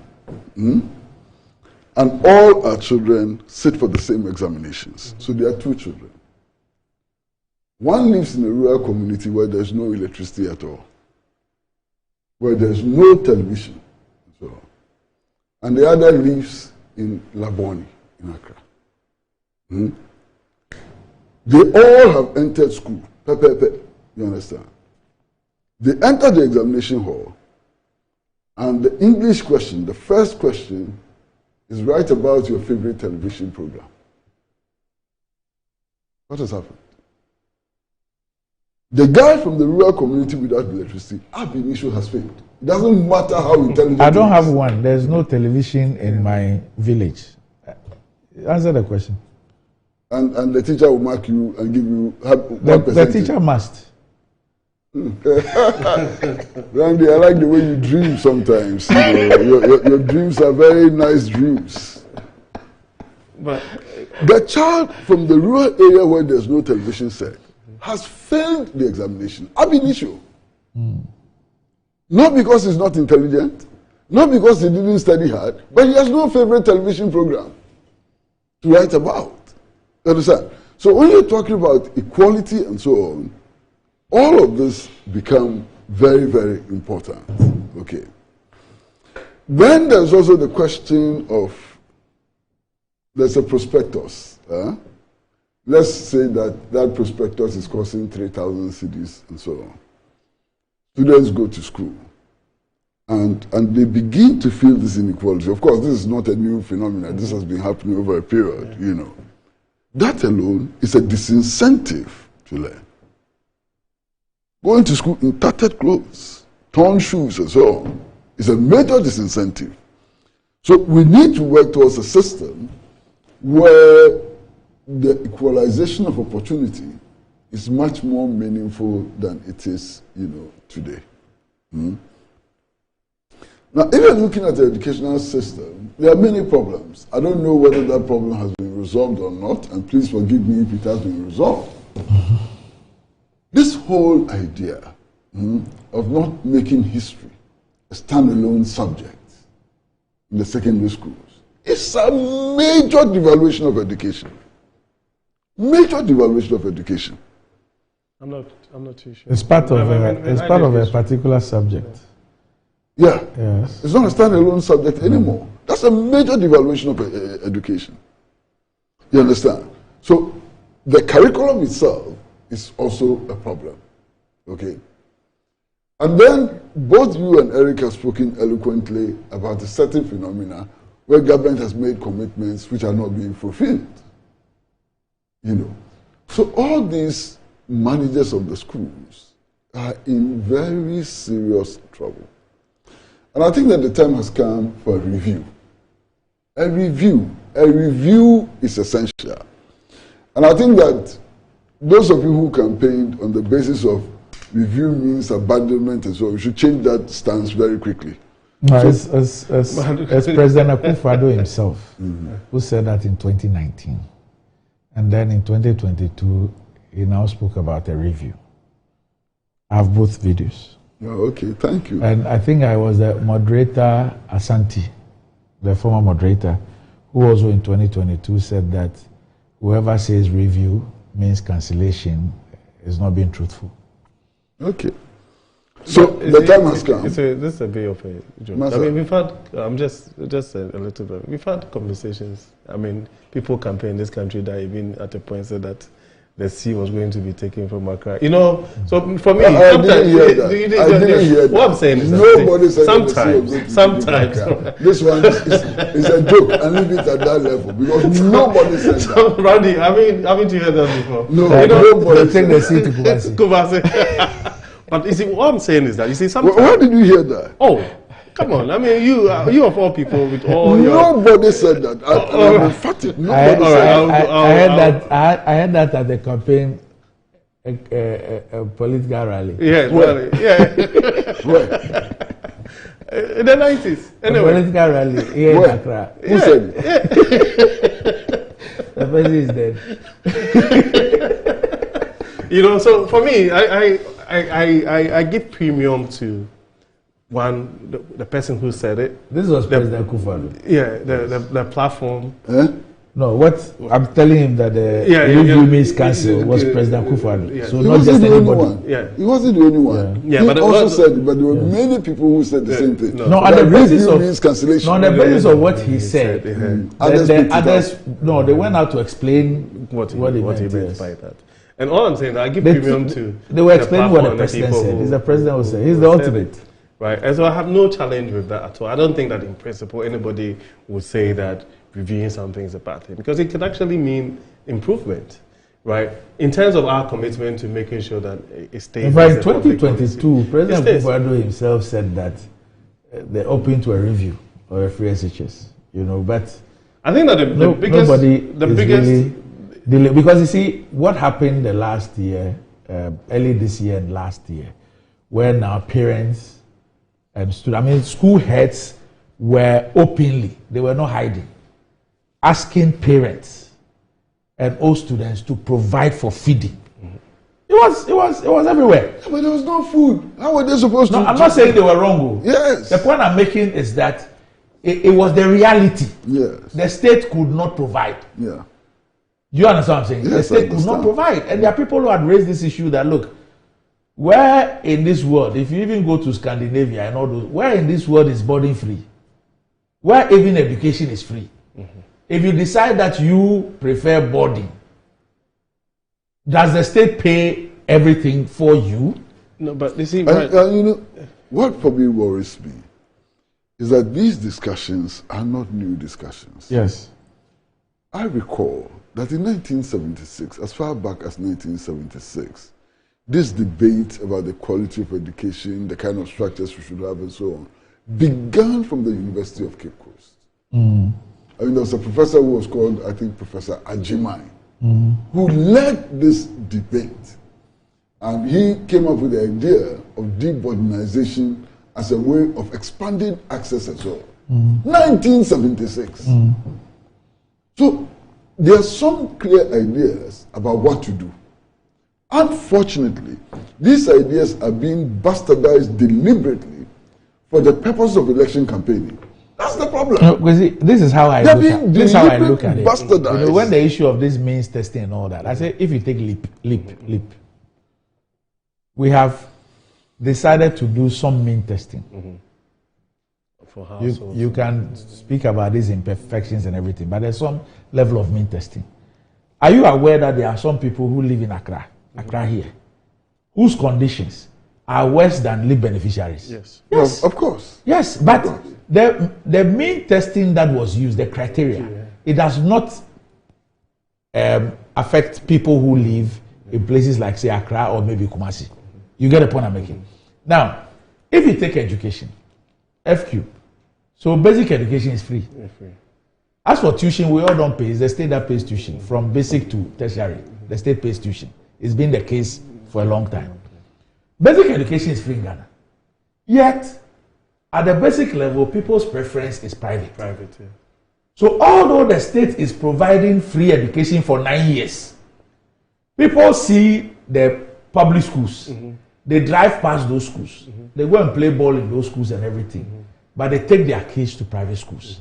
And are prepared to pay 9 years, irrespective of the fact that the state is providing basic education for 9 years for free. For free. Ready? Yes. Then, let me just finish. Then, at the secondary level, the state says that by force, whether you opted to take your kid to private school, you were able to pay for 9 years or not. As for me, I'll pay for you by force. No, but Randy, it's not by. Let me finish. I'll pay for you, whether you like it or not. Once you want your kid to go to a public secondary school, I will pay. I don't care about the fact that for 9 years, there were public basic schools that were free. You chose that you will prefer to pay for a private school. Then after these 3 years, the same person who you say that could not afford secondary school, finance was a barrier, so the person couldn't go to secondary school. After you provided these 3 years, you know that now when you're going to the university, even year one, that thing of year one will get accommodation and then later on, you know it's gone. It's gone, yeah. So now that same person who you say that finance was a barrier, so they could not pay for secondary school. When they do the private, they pay for private 9 years and you force and pay the 3 years for them. When they finish, you say they should go and pay, they will be able to find 4,000 cedis to pay for hostel fees and go and pay all manner of fees to be able to go and have tertiary education. There is something inherently wrong. We just don't want to be truthful and have a dispassionate discussion about this thing. Yes, we have people who can't pay. There are those who must be supported. There is no doubt about that. But the way we are proceeding is just wrong. You know, and then when we hit a snag like it's done, then now everybody is being called upon to provide for feeding. When it gets to that point, as for that one, GS and Ministry of Education, they don't see that heads of institutions are asking for unauthorized whatever. Who has been authorized? Which head of institution has been authorized to take feeding from parents and all students? Who has been authorized to do that? You know, this whole idea of means testing and so on, we've so bastardized it that it doesn't make sense anymore. I mean, the moment you begin to talk about means testing and so on, there's the assumption that anybody living in the airport residential area is affluent. Yes. It is not true. For income. Yeah, but it is not true. If the criteria for determining the means testing includes where you live. Where you live. Geographic. You know, because the kiosks in airport residential area, are there no people living in the kiosks? And don't you have unemployed people in airport residential area? Indeed, there are people in Nima, Mamobi, and Kutubabi, and so on, who have a better standard of living by far than some of these people who are living in the airport residential by far. area. So if you they are squatting. They don't live there. Okay, they live there, but they are squatters. No, but you see, that's a term of choice. You understand? Randy, but they are squatters. They own no property. So means testing needs not be done on the basis of geography. If you do it on the basis of geography, you get it wrong. So, you understand? So it could be one of them, but the weight you put on it. So so you see, the issues to do with means testing now goes into even issues to do with tech, IT, and formalization of knowing who is captured on your in your data in terms of either they have a national ID card, they are paying tax, what they are employed, unemployed, level household income, and all of these things, right? Now, I admit that requires some bit of work. You understand what I'm saying? Because even in terms of the informal nature of our economy, you have somebody who's probably selling wache or cocoa by the roadside, who actually probably in terms of revenue makes more than some guy who wears a tie and goes and sits in the bank. And it happens. In this country. You understand what I'm saying? So in this country, anybody who takes their kids to public basic schools, anybody who takes their kid to public basic school is indeed somebody who cannot pay. Yeah. Right. And so but this even new. Because when we were growing up, parents preferred the public schools to the private schools. Because the quality was better. Because the quality was better in the public schools. You mean at the basic level? Yes. Okay. Yeah, but that has changed. It's changed over the it's changed completely. Yes. Okay. And it changed many years ago. At that time, the preference was private. Yeah, and then at the secondary school level, they prefer the public. School, yes. Accra Newtown Experimental School. Yes. That was the best school. That was the school which had ministers, everybody, diplomats, they were sending their children. Was that the ANT1, ANT2? I don't know about ANT1, but it was the Accra Newtown Experimental School. Okay. All the ministers, all the parliamentarians and so on. That's where they sent their children. Today, that situation has changed. Yes. And everybody, even including those who cannot really afford, are struggling, borrowing to send their kids to private schools. Even when they live by public schools. Exactly. Yeah. Now, do you know the problem? The major problem. Okay. The major problem is that many of the private schools are not following Ghanaian curriculum. Okay, you mean now? Now, they are teaching the kids to further their education abroad. A few of them. Some of them. Yeah, some of them. So some of them are actually teaching kids so that they can continue their education in the USA or in Britain or somewhere. You understand? That those ones are for those who can afford. Yeah, but it's happening in our system. Yeah, but most of the private schools do the JSS. They do the JSS. Most. I know a few. Yes. You understand? That's why I said that I'm not doubting that they don't exist, but I'm saying they are for those who can afford. And then you are living in one country, and the parameters are different. Some of these schools would not actually take their fees even in cities. Oh yes. They will not take their fees. They will denominate in dollar, but if you want to pay in cities, you pay. I know some who take pounds. Maybe expatriates, from expatriates. You know, so what? And then we say that we are building an educational system with frowns on privilege. That's in the public sector. Private, public, and so on. Is it all not happening in one country? Yeah, it is, but I mean, but parents have a choice as to where they want to take their kids to school and what pertains there. And so once it's not with my emphasis is on eliminating privilege in the public space. Oh, but you can have privilege. Oh yeah, as a private, there's people's choices. You can't curtail people's choices. Master, I don't have anything to say. We'll be back shortly. I don't have anything.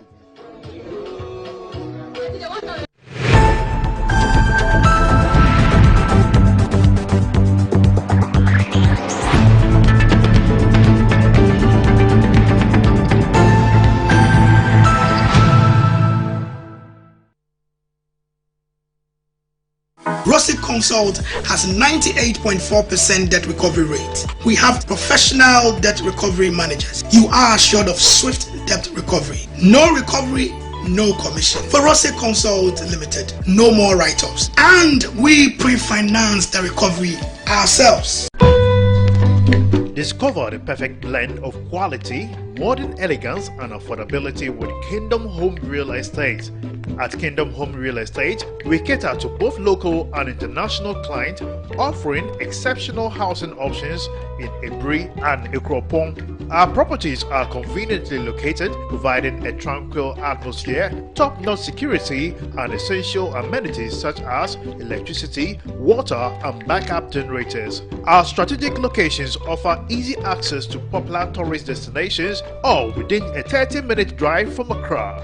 Visit us in Ikropong right after the Latte Junction, or in Ebri near the Ebri Girls Senior High School. Alternatively, you can reach us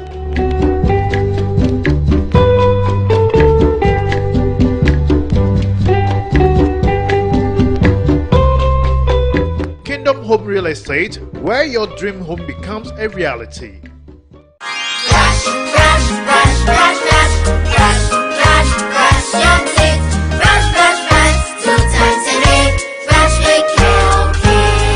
Hello, my friends. My name is Calcate Toothpaste. Wow. I was made to be gentle on your gum, but protected.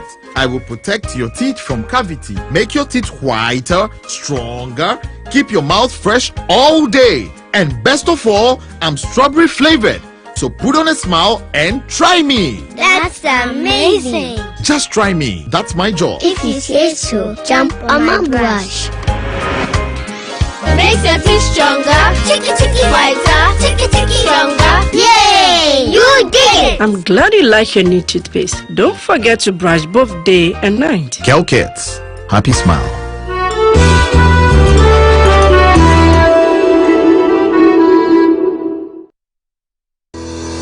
Enjoy the fruits of your labor, they say. But as humans, aging and physical infirmity stands our way of enjoying our mansions and homes. It often becomes challenging, if not impossible, to use our stairways day in, day out. With portable American pneumatic vacuum elevators, PVs, you are assured of unlimited enjoyment of your mansions and homes. It's a self-supported elevator for vertical movement of humans and goods at homes and offices. The original comes in 3 custom-made models with wheelchair accessibility. Call it luxury, but it's a necessary imperative for vertical mobility. Do not let aging or infirmity limit you. Get one for your easy vertical mobility at home. It's affordable and can be installed in just 3 days without modification to your existing building. It's however easier to incorporate it at the construction stage. We also have traditional Fuji elevators and escalators for your high-rise buildings and malls. Visit Lifts and Elevators Company Limited at Sakumono for your elevators nationwide. For free consultation to call or WhatsApp us on 0200-535-515. Lifts and Elevators, the elevator people.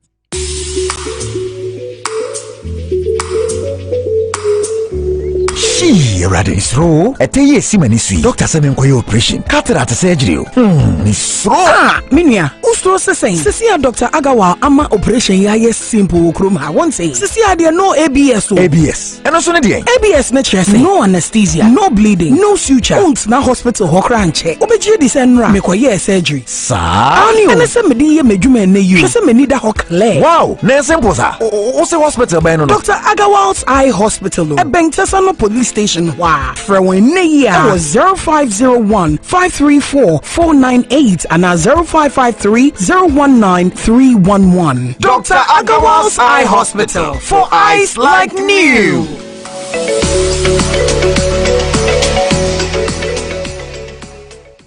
To help meet your business and private printing needs successfully, we have just the right products and services. At Appointed Time Printing Limited, we specialize in digital printing, offset printing, packaging, and security printing. Our innovative designs and complete professional touch on our print products such as posters, flyers, brochures, magazines, poll cards, and even is a solution. For over 20 years of serving the world with herbal and alternative medicine, we've been successful in treating complicated medical conditions with a perfect combination of herbal and alternative methods of treatments like homeopathy, naturopathy, reflexology, and many more. We deliver excellent and effective service to people from all walks of life through scientific and traditional means. We have a well-equipped laboratory with advanced diagnostic and treatment devices to help detect your illness, so we know the right medication to be given. At Amen Scientific Herbal and Alternative Medical Hospital, we are proud manufacturers of our own herbal medication. Our zeal and passion to save lives with our patients at heart and outstanding achievements since 1996 has won us several awards. That is why we say, go herbal, go Amen. We are located everywhere in all the regions. Amen Scientific Herbal and Alternative Medical Hospital. Allahu Shafi, God is the He. December is coming now, so be sure one was super rough. So here is your chance to win some moolah in the Game Pack Games moolah for December promo in the easiest lottery to play and win in Ghana. Annual and no one Papa Game Pack Akano. Just take at least 10 Ghana cedis in the Game Pack, pick 1 or pick 4 lottery for a chance to win concert tickets, free shopping vouchers worth 500 Ghana cedis to clear the shelves of Melcom or to buy Akufo Markets here at KFC. Everybody can win. So stake 10 Ghana cedis.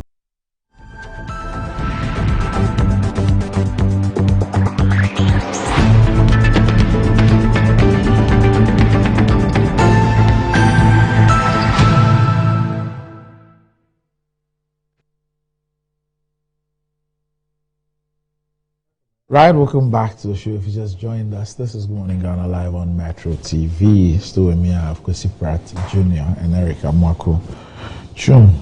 And keep asking this question: what does wealth mean to you? Do you want to live like a tycoon? Remember, I was God and Mola got the power. Ghana's newest lottery game draws live on our Dome TV at 9 a.m., 12 noon, and 6 p.m. daily. Now pick up your phones, tablets, and computers and download the Game Pack Games app on Play Store. You can also play on the website at www.gamepackgames.com or by dialing *946# on all networks. Just choose 4 numbers from 0 to 9. It's easy to play and easy to win. Charlie, make we play this game and make some moolah. Nobody beats our odds in Ghana. Game Pack Games, more moolah, more power. This game is regulated by the National Lottery Authority and is not for persons under 18. Play responsibly. And from Samara Company Limited comes another quality product which is also approved by the FDA, and that's the Kel Charcoal Toothpaste. Now, charcoal has essential medicinal properties that help remove toxins from our bodies. The natural absorptive property of charcoal helps to remove the bacteria that produces bad breath in the mouth, hence giving you a fresh breath. Now, Kel Charcoal Toothpaste has been formulated and produced under strict hygienic conditions with all the necessary production protocols. Constant use of Kel Charcoal Toothpaste gives you a good fresh breath, whiter teeth, reduces dental plaque, makes the gum healthy and strong, prevents cavity, abscess, stomach hangover, and so on. Kel Charcoal Toothpaste is recommended for adults and children from 6 years. Kel Charcoal Toothpaste for white teeth and fresh breath all day long.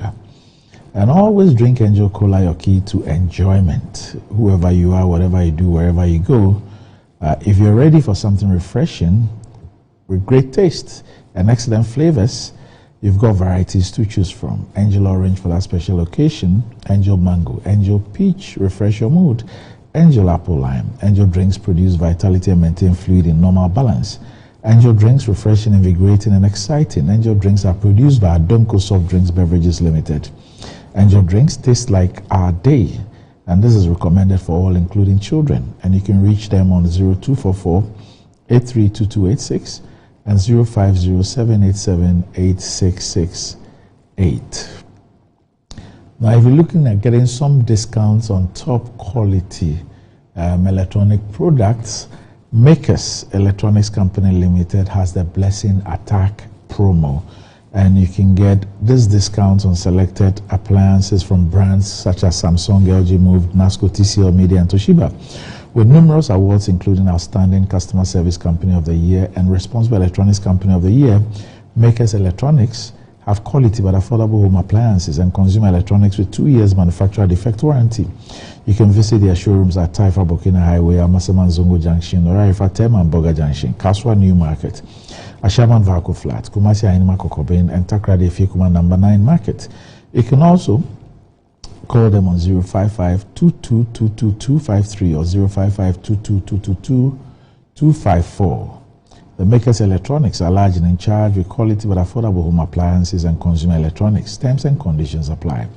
And you're looking to buy a home at a Brie or a Cropon in the Eastern region up the hills, Kingdom Home Real Estate provides quality but affordable housing facilities.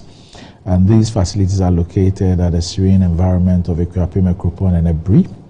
They're just 30 minutes drive from Accra and provide a modern touch of comfort. They provide a high standard security service plus CCTV, standby generators, constant water supply and electricity.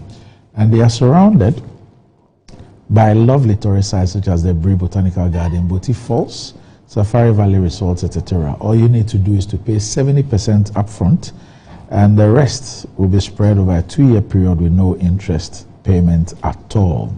So locate the Brie properties close to the Brie Girls School, and the Cropon properties are right after the latter junction. You can reach them on 0559-761-144 or 0555-621-611. You can check out their website, www.kingdomhomerealestate.com, and also their Facebook page. Okay, so I have this interesting comment from a gentleman who's watching us on the free SHS discussion. Okay, and I just read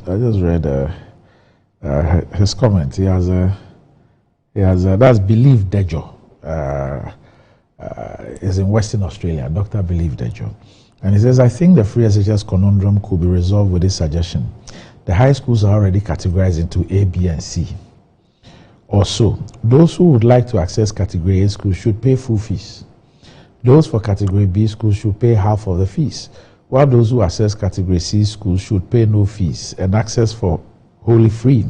The categorizations could be reviewed to accommodate their needs.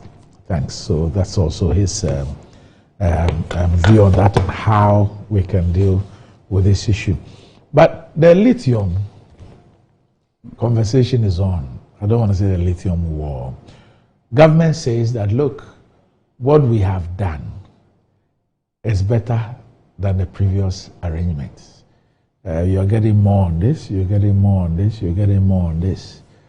Those who are opposed to it also say that no, this whole agreement is still situated within that colonial mindset and that mentality where the resources are not exploited to our full benefits, and that there are many ways of going about it instead of this mentality of royalty, carried interest and all those things. And they have actually suggested 3 different ways of going about this contract. The discussion is still ongoing. The agreement is yet to get to Parliament. Kwesi, what do you make of the discussions on lithium so far? I'm enjoying it. Well, a lot of the discussions are completely uninformed. Uninformed? Completely uninformed. Okay. I mean, I've heard people say that in the past, we negotiated and got 5% royalties. And now we are getting 10% royalties. And even in some instances, we are getting 13% royalty. And therefore, it's an improvement. Yes. That's a joke. They should go to Niger. Niger was exploiting their uranium deposits and so on. And the French company, which won the lease agreement, was paying them 5% royalties. The Nigerians struggled. They wanted more royalties. So eventually France agreed to pay them 12.5% royalties. Do you know, Randy, that they get less for 12.5% royalties than they were getting for 5% royalties? How?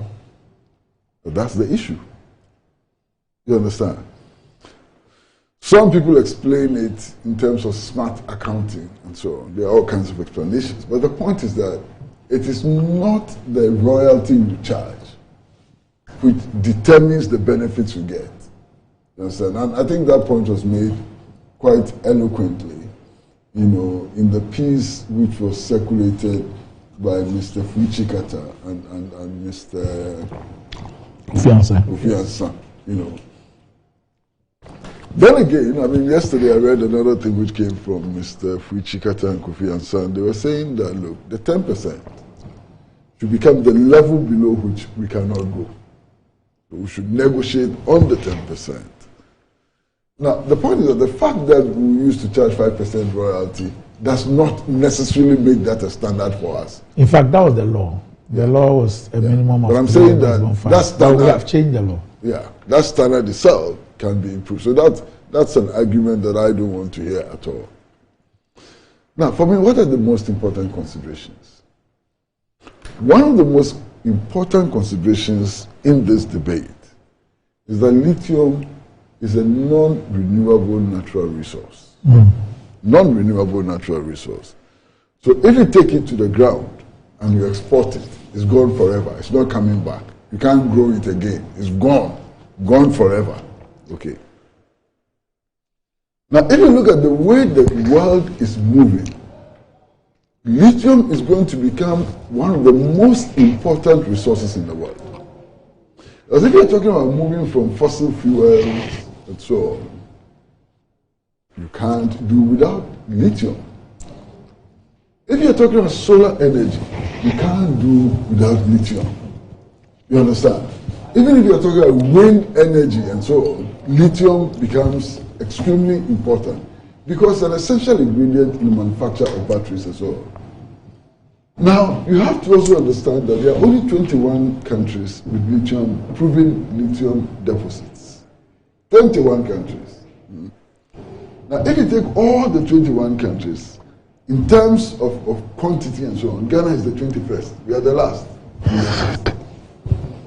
So, therefore, in all of these discussions, one of the things we should be considering is whether or not we actually want to dig the lithium now that we are not ready to use it, or want to keep it in the ground until such time that we are ready to use it. These are two clear options that we face. You understand?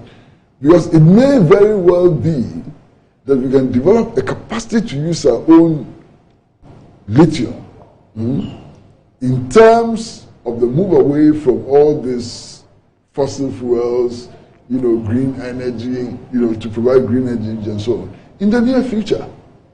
So another very important question to ask is that what is the policy framework within which we locate this granting of lease agreement? What is our policy? What is our energy policy? And so on. So you cannot have this discussion without reference to an energy policy within which you locate the exploitation of lithium and so on. You understand? But when I came this morning, I came a little earlier, and I found the agreement on your table. So I started going through it, and I'm finding things which have never been stated. I found, for example, in the agreement that this lease agreement does not only cover lithium. It covers all other minerals which can be found in the location. That's true. The area of concession. That's true. But that's serious. And I discovered that only this morning when I came here and I saw the agreement lying here and I decided to read it. So it may include gold. Yeah, any mineral found. Any mineral found there. Yeah. Because we haven't done exploration for the other minerals and so on. What we have done is to do an evaluation for lithium. Now, the drafters of the agreement themselves take cognizance of the fact that there could be other minerals in the area which is being leased. And they make provisions for that. So don't let us kid ourselves. We are talking about everything. Now, if you read the first statement which was issued by Mr. Fuichikata and Kofi Ansan, they make the point that people are suspicious of what is happening because of the way we've gone about this agreement and even the manner in which it was announced. And they make the point that it has been announced as if it's a fait accompli.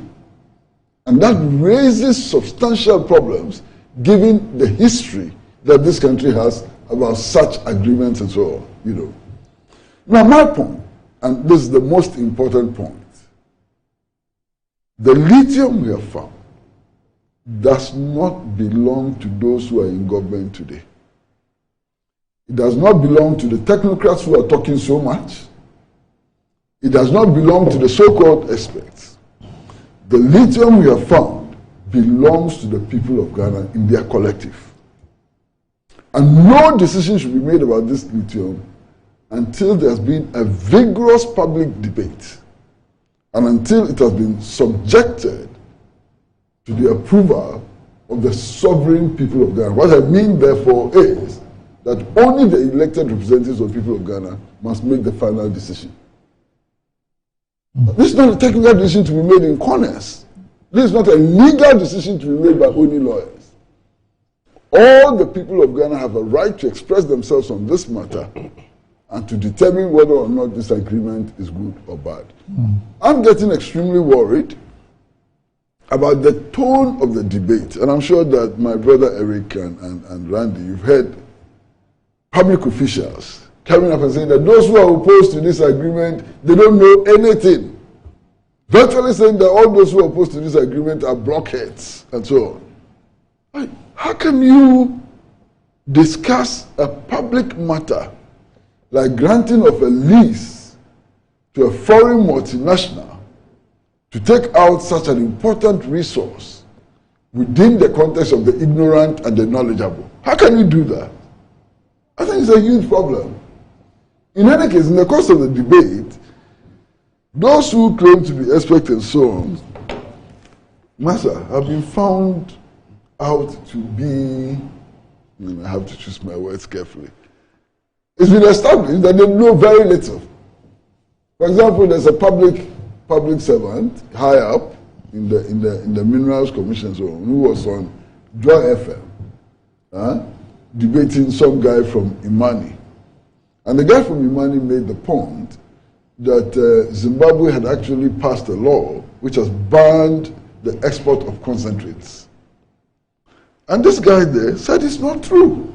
This public official who claims to be an expert and so on said it's not true, it's never happened before. And the guy from Imani quickly pulls out the law that Zimbabwe has passed. So those pretending to be experts and so on, they may not be so knowledgeable. They may not know everything. They may not be the experts that they claim they are. They pretend to be experts only because they're in certain sensitive positions and so on. Now, Randy, finally, yesterday morning, I woke up in the morning and I wanted to understand the debate, where the debate had reached. So I picked the Ghanaian newspapers. And Randy, I was shocked. Most of the newspapers were claiming that the experts had endorsed the agreement. And in fact, they were using the statement which had been put out by Mr. Fuichi Kata and Kofi Ansah to show that even now the experts have come on board. So I got a copy of the statement which had been put. And the statement is nowhere near endorsing this agreement. The very first paragraph of the statement talks about how the agreement can be improved. The very first paragraph. And yet our newspapers managed to create the impression that the two of them had endorsed the agreement. I think we should be careful. Those of us in journalism, we ought to be careful. Right. I think sometimes we deliberately mislead the population. And it is not good, especially when you're talking about the exploitation of such a vital resource as lithium. You understand? I'm sure you saw those newspapers yesterday. Yes. Incredible. How do you do that? Right. Let me bring Randy, I'm also enjoying the debate. And I like. Unfortunately, this is not a debate to be enjoyed. No, I do. Because our future, our whole future, is hinged on this debate. I'm enjoying the debate, and I think that it's healthy. I'm learning a lot. Yes, it's healthy for democracy, and it's also healthy for even how we couch or we develop framework for extractive industries. You know what I'm saying? And so even if someone says that a contract can be improved, that is not to say that that contract itself is bad. You understand what I'm saying? Because that's what we all clamor for improvement, to ensure that whatever it is that the state goes into, anytime the state goes into some kind of arrangement with anybody, it actually inures to the benefit of the Ghanaian people. I wouldn't have any fundamental challenges with that.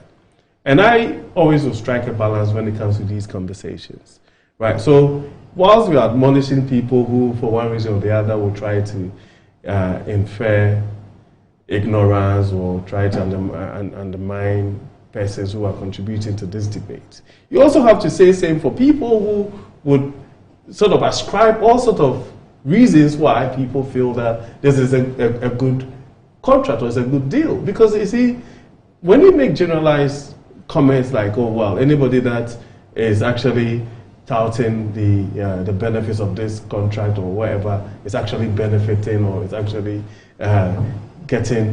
has a certain parochial interest. It doesn't, right? It doesn't actually encourage the debate and the conversations. As far as I'm concerned, if anybody pushes for ratification from Parliament and all of these things, and if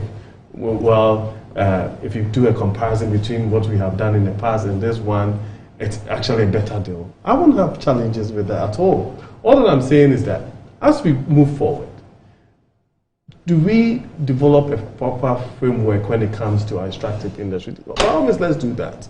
I believe that, I haven't delved too deep into even this contract, but I believe that one of the things that for me makes a lot of sense is the fact that we are encouraging that the value addition is actually done here. Do you understand what I'm saying? So that we are moving away from actually taking the raw concentrates into other places for that to happen. So that we would also actually get the benefits of the value addition, activate the entire value chain, so that Ghanaians will also benefit a lot more when it comes to these things. And so, yeah, you would have challenges with issues. I mean, there are people who are even of the view that nothing should be mined. And these are extremists when it comes to issues to really environmental degradation. They're not extremists at all. I'm making my point. Yeah, but they're not extremists yeah, and there at are all. people as well who also feel that if you have natural resources, you need to be able to extract it and use it for the benefit of society. So you can have two extreme conversations even when it comes to anything to do with the environment and comes to extractive industries and all of those things, right? And I also know for a fact that we're moving away from fossil fuels to lithium and all that. But who knows that we will even get to a point where there will be an advent of new technology and that the new lithium that you are even keeping for posterity, for example, will not be needed anymore. So it's about striking the balance, making sure that these decisions inure to the benefit of the Ghanaian people. And then we move on.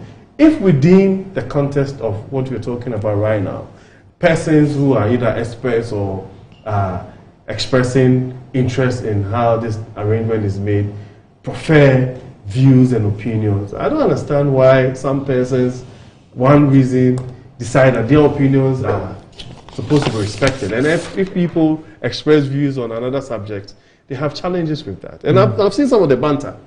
You know, I don't want to mention it, but I've seen some of the banter where people feel that they have every right to prefer opinions on the subject. And if somebody holds a contrary view, then they have challenges with that. I call that intellectual arrogance, right? Because at the end of the day, it is about what you say, what I say, what all of us. Then we converge. Sometimes we find out we actually would have a middle ground. Or there'll be a very small aspect of what I would contribute that would actually make the thing a lot more wholesome. So for me, it's an interesting debate. Yes, I mean, I heard the minister elaborate on the benefits and the changes that have been done in terms of comparing to previous contracts that we've signed. I mean, there are other people who are saying that we should move away completely from this colonial arrangement. Also have a right to express those views. But as we speak, you know, there's always a concept we need to go. I need to pick up the RTI debate, Ministry of Information. All right, sure. But today is the 50th birthday of twins, Prince and Princess Ado. Today is their 50th birthday. So happy 50th birthday to you, Prince and Princess Ado. And Prince is the treasurer of the NDC in the Adade-Kotopon constituency. So Prince and Princess Ado, happy 50th birthday to you. So thanks, Kwesi and Eric, for joining me. We're linking up to the Ministry of Information's RTI forum. And as you can see, the Minister, the Honorable Kojopo Nkrumah, has started speaking. We'll see you tomorrow. Now, as my colleague Samson mentioned, in the last quarter of 2022, the Ministry of Information commissioned research to document the processes leading to the passage, implementation, and enforcement of Act 989. The study examined the operational strategies adopted for the smooth implementation of the law, identified the major roles of various stakeholders, and finally, the challenges that we are facing in the implementation of the Act. The primary technique of inquiry was in-depth interviews using a purposive sampling technique. The study also relied on secondary data available in the public institutions that led to the implementation of Act 989. These include letters, roadmap reports, annual reports, training reports, mystery shopping, among others. I shall be referring to some of the findings of this research in my remarks this morning. First, features at introduction and passage stage of the RTI Act in Ghana.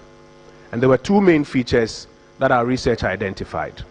A, the unrelenting role of civil society organizations, media, and academia. And B, political will or the lack of it. Now, the first point to note is that the bill itself was crafted by civil society organizations. As I mentioned, the IEA in 1999 led the first drafting of the bill.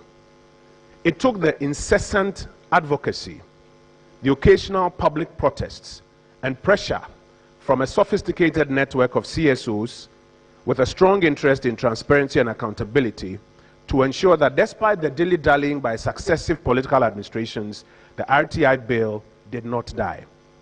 For instance, the RTI coalition embarked on public awareness campaigns, media engagements, lobbying, research and advocacy activities, persisting and modifying its strategies along the way to suit the conditions of each period during the struggle for an effective RTI law.